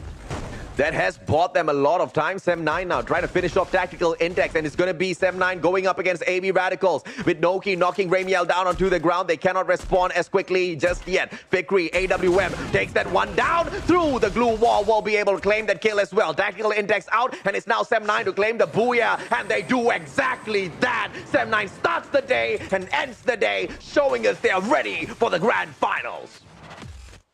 Heartbreak for AB Radicals, could not cross the finishing line at the end of it, all thanks to Sem9. It's another monstrous round from this team that has been highlighted more than enough in the 2 days that they had the entire league. Grand finals is going to be where they would really show what they're made of. If this is the performance that they bring into the grand finals, I think we are ready to crown them as a champion, a potential champion. I mean, you do this at the grand finals, you are the champion. You can deal with a heavy firepower sort of team like AB Radicals. You can undo all of the other team's efforts. You can maintain consistency, something that a lot of the other teams have not been able to show us with one clean streak. That's exactly what Sem9 has been able to do with the assistance of Hajiyat. This is the kind of brand, this is the kind of team that is worthy of picking up the title at the end of the day. But with all of that being said, it still has not been able to undo the kind of progress Expand as well as AB Radicals has had in the competition so far, and you got to include Farang into that list. Sem9 has been able to undo them in the final week, but it was a overall better performance from those top 3 teams that I just mentioned. Yeah, but for Sem9, I think they have done more than enough, right? They will finish most likely in the 4th place. Yeah. Overall, comparing to where they were, I think they were in like, what, 8th place when we started the week. So they jumped up 4 placements, and it's not easy. They had to do they had to cover a lot of grounds to get to that spot. And of course, there are certain factors that contributed to that. JPTNC not having a good weekend, HJ also getting outclassed. But overall, Sem9 have overtaken a lot of these teams that had a firm lead when we started the weekend, and they still not only just overtake these teams, but created a big vacuum in terms of lead for themselves. Sem9 needed 32 points more than AB Radicals in order to sneak the 3rd spot away from them, but clearly that did not happen as Sem9 didn't meet AB Radicals in that final circle. So AB got quite a number for themselves to maintain that 3rd spot. And the only thing that they could have aimed for, apart from picking up, that #1 spot, is to actually reclaim at the very least the 2nd spot from Farang. But that needs a solid 17 points. So whether or not they've managed to get that for themselves, I'm not so sure. I wasn't following the number of kills that they had within this matchup in itself. So that's going to be my element of surprise. But it's surprising to see as well, none of the, the average teams in terms of performance managed to make it through to that final circle apart from Tactical Index. And I think that is also going to be very important, right? With which team is going to be able to make it to top 12. The fight continues. Yeah. I'm looking at my second monitor. The scores are being updated, but again, they are not touching the second page because they don't want to spoil it. But I do hope that AB Radicals have done enough, and because I think they need 17 points to overtake Farang. And in that game itself, they've gotten definitely double-digit kills. So overtaking Farang is definitely a big possibility. Sem9, like you mentioned, they are going to be in 4th place by the end of this. Overall, the top 4 teams are incredibly solid. They are leaps and miles ahead of their other competitors. They are the only 4 teams that have cracked the 300-point mark. And it is beautiful to see exactly how they managed to fashion that, right? Sem9 pretty much with the final week run. The other 3 teams, Farang, Expand, as well as AB Radicals, it has been a consistent effort from week #1. So if you ask me, this could go really either way. If Sem9 did not have this breakout run within the final week, I would say they stand no chance of picking up this championship. But like I said to my point earlier on, they've managed to maintain the streak longer as well as the consistency longer than some of these other teams, which makes me a little confident. But you also have to deal with a team like Expand who can really go back to back with those booyahs as well, who can really put on a great, fantastic show out there for everybody. We saw that massive round that they brought in earlier on as they picked up the booyah as well. Record-breaking run. I mean, 10 kills out of Axel alone. That kind of seals the deal as to what Expand can do when they themselves get serious serious. So I think this all just points us to one direction. It's going to be a fantastic grand finals on the 15th. And if you're going to be lucky enough to make your way over to the watch party, I think you're going to be in one hell of a day in terms of just losing your voice. As it is, most of you guys are fasting right now. So just be on the lookout for that, okay? It's going to be one hell of a day of fun. It is. When I went there last time, it was not during fasting season, so there were, you don't have to worry about not being able to get stuff to eat. But overall, the environment was great. I think we have a lot of giveaways. I myself even was able to bring back something. I think I got the Yeti plushie from one of the lucky draws. So it was great. I spent the afternoon there. I watched this player against player. I believe it's like 2v2 custom mode. It was just very light-hearted fun and games, while also being able to enjoy the best Free Fire actions out there. I mean, usually when there's a Free Fire gathering, someone just stands up and says, okay, who wants diamonds? I'm going to open up a lobby right now. Everybody just hops on into the lobby, right? Yeah, so you can expect things like that as well as you guys tune into the matches. There will be break times. What are you going to be doing during those breaks? You're going to be, navigating across, trying to meet a couple of the players who have not made it through to the grand finals, because I'm very sure they're going to be there for the watch party as well. Meeting up with a couple of these community members under a few of those clans that have been very active within the Free Fire scene. So there's a lot to expect at this watch party. I'm just a little upset that I can't get to the ESI hub during the matches in itself, because I'm going to be standing here, or sitting down, I have to say, screaming for the teams. How I wish they actually broadcasted there. No, I'm just kidding. There's a lot that needs to be done. Overall, I mean, we will still be there after the finals. The only thing I hope for is that the traffic isn't bad. Though I know it's going to be horrible from where I am. From where I am to get to the ESI hub, it's going to take a while. It's a weekend, though. It's a weekend. I don't think the traffic is that bad on weekends. Hopefully not. Normally, to me, half an hour of travel is the bare minimum that I face every day. It is fasting month. Everybody's trying to rush back at that time. Everybody's going out to the Ramadan Bazaar. Everybody's buying their food. Everybody wants to get back home before, they buka puasa. So there is a potential you might get stuck in traffic, but it's okay. I'll take photos. I'll keep you updated along the way. Thank you very much. Very nice. Just make sure that I just want to make sure I get there just in time to break fast with everyone. It's I think this is probably the second time that we have something like this kind of a watch party to be able to meet people out there, and it doesn't have to be anything extravagant. Last time it was just a simple, I would say a simple tent, with a projector and just the community members at the National Sports Stadium at Bukit Jalil, and that itself was very, very enjoyable. Oh, yeah. I mean, I saw a couple of the shots. I saw a couple of videos as well. You guys look like you were having the time of your lives watching some of the best Free Fire action out there. But let's take a look at the overall stats for the final match of the group stage for the Free Fire MCP Majors Season 5. 59 eliminations, not too shabby. 15 revivals, not a lot of opportunity for them to bring their team members right back in alongside those rescues as well. As quickly as they were taking the shots, they were finishing off everybody that dropped down onto the ground. 68 headshots is phenomenal.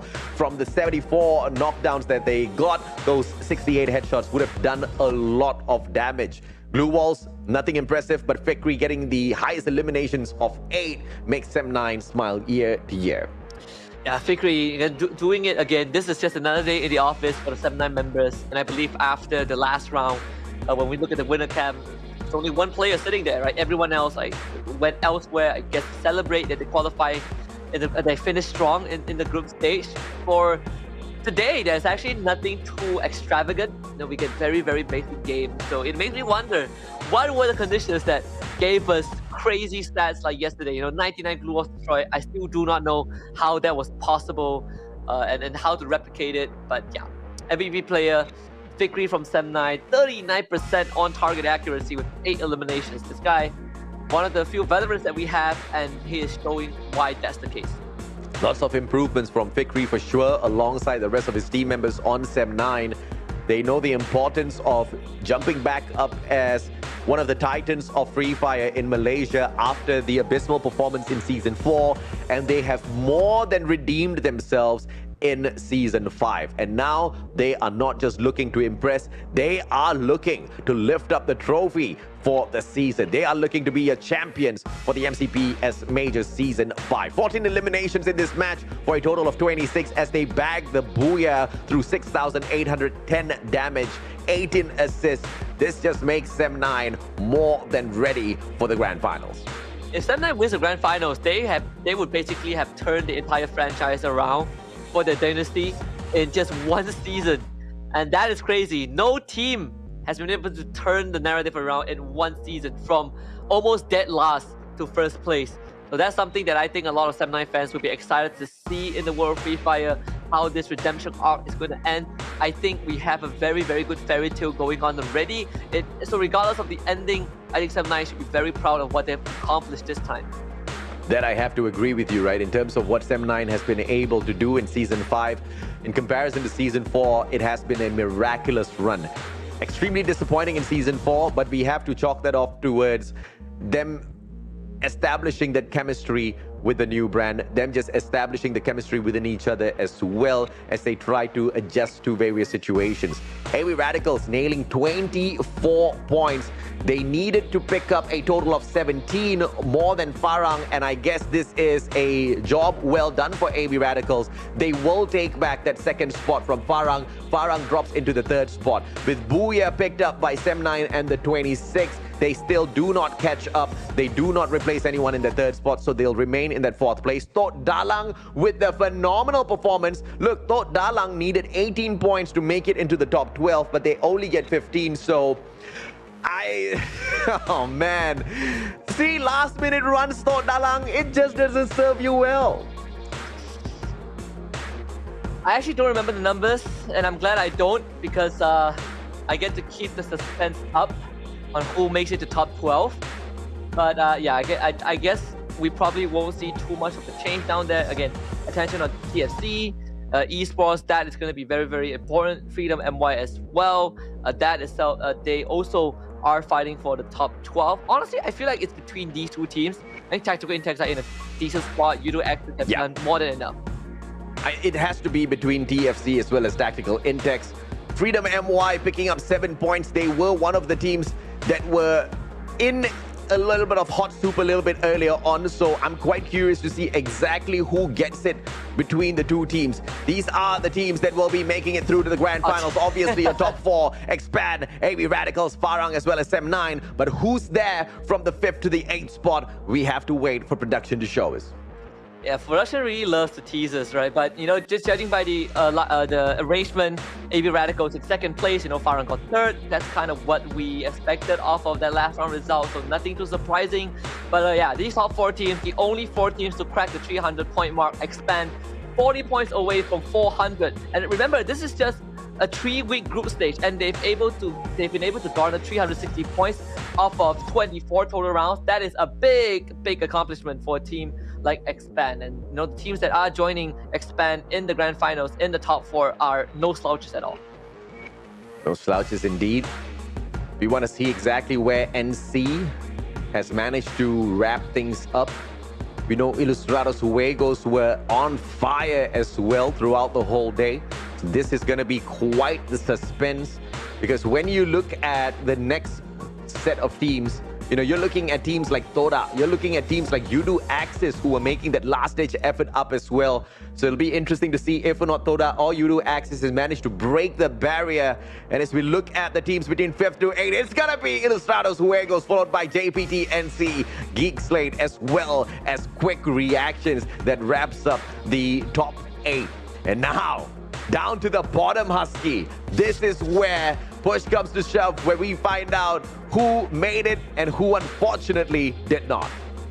Yeah, and there's going to be a lot of things to look out for, right? Because these teams, they have been able to make it to the Grand Finals of the last major. You know, we talk about teams like Todak, who's been able to qualify. And remember, Todak was the team that finished 5th in the Season 4 major. So now, if they qualify again, which they most likely certainly will, it's going to be great. But look at this, Yudu Axis scraping by TFC, and Tactical Intex also joins in the top 12. So Dalang not able to do enough to make it through. We also had to wave goodbye to Freedom MY, Pando EWG, MAB Esports, PXG, Nova.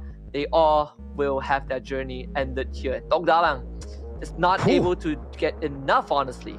Look at how close it is, man, between Tactical Intex, GFC, as well as U2 Axis. That was just way too close for comfort. Tok Dalang had a great opportunity, such a capable team, so much of promise. It's just that the last-minute effort to get into the top 12 was just not sitting right with me, nor their luck. Hopefully we see them put in that effort a little bit earlier in the future. But for some last minuters like the names of TFC as well as U2 Axis, this surely has played out very well for them, including Tactical Intex, who started off the day in that relegation spot. So they've made it up already. So good on them. Freedom MY, they started off at the very cusp of clutching the top 12 for themselves. They only needed a couple of points, but unfortunately things just did not work out well for them. The bottom 6, they will have to bomb out. Tok Dalang, Freedom MY, Pando EWG, MAB Esports, Project X Gaming, as well as Nova. They do not follow us into the grand finals. But it's great to see all the teams that qualify, right? I mean, Panel EWG obviously is a heartbreak because they were there last time. I believe they finished like top 6. They were 6th place in the last major, and this time we won't be able to see them. It will be some time for Panel EWG to prep for future tournaments. But yeah, a lot of reflection needs to be done. But when you look at the top 5, look at how close it is. AV Radicals are 3 points away from tying up with Expand, and if they tie up with Expand, they just win the tiebreaker straight on. So it's as close as it can get going into the grand finals. We couldn't have asked for a better setup for 15th of April. But can I say congratulations, Expand? I mean, at the very final moment, sneaking away that #1 spot, not just from AV Radicals, but from Farang as well. You got to give praise to them. You got to just really appreciate the effort that the boys from Expand have put in. And all the hype sent their way is not for naught, right? They really live up to all of those expectations, and they really serve up some fantastic plays of Free Fire all the time when they step up onto the battlefield. And that means that, Expand gets to walk away with kind of the biggest cut off the group stage prize pool. But we head into that grand finals, we hit that reset button, and that is where these teams will truly be put to the test. We've seen some of them perform in these breakneck 6-round, deathmatch format on the international stage. This is where we see if that experience carries through, because grand finals, unlike previous major, only has 6 rounds. And of course, to some that may be asking what happens when SEM9 meets them, because SEM9 has already, worked up quite a lot of firepower within themselves to show that they can bring in consistency. Well, we saw that exact engagement a little bit earlier on, and Expand truly put an end to that run for SEM9. And that was something that wasn't expected, right? I believe that was the second final round that we saw them the third final round that we really saw them take that fight up against them and show us exactly who the dominant team is. So SEM9 obviously will not be backing away from the battle. They will be trying for that exact same thing in the grand finals. But the question for me is going to be, will they be hot dropping AV Radicals in the grand finals? Because if that happens, I think Expand reaching up to the top once again is going to be very much in the high. Yeah, I think that is also going to be a big question that they need to answer, right? Once more, the teams have qualified to the grand finals. Expand, AV Radicals, Farang, SEM9, Ilustrados Juegos, JPTNC, Geekslate, Quick Reactions, Koda, U2 Axis, TFC Esports, and last but not least, Tactical Intex. And also, I want to quickly mention this because this is the first time that all Filipino teams have qualified for major finals. Big achievement for the region. And that is something that's just so beautiful about the Philippines. They may be low in numbers when it comes to the number of pro teams that dominate Free Fire within MCPS, but all those teams that do manage to qualify through are very, very proficient at the game, and they've managed to prove it with their performance out there. I cannot wait to see if or not Ilustrados Juegos will be able to continuously climb up that leaderboard on the grand finals day. They really have to make sure no mistakes whatsoever. It cannot be afforded at all. And U2 Axis showing us that they can pick up the booyah when push comes to shove, when they really put their hearts to it, when they really put their minds to it. I want to see a couple of booyahs out of them on the 15th of April as well.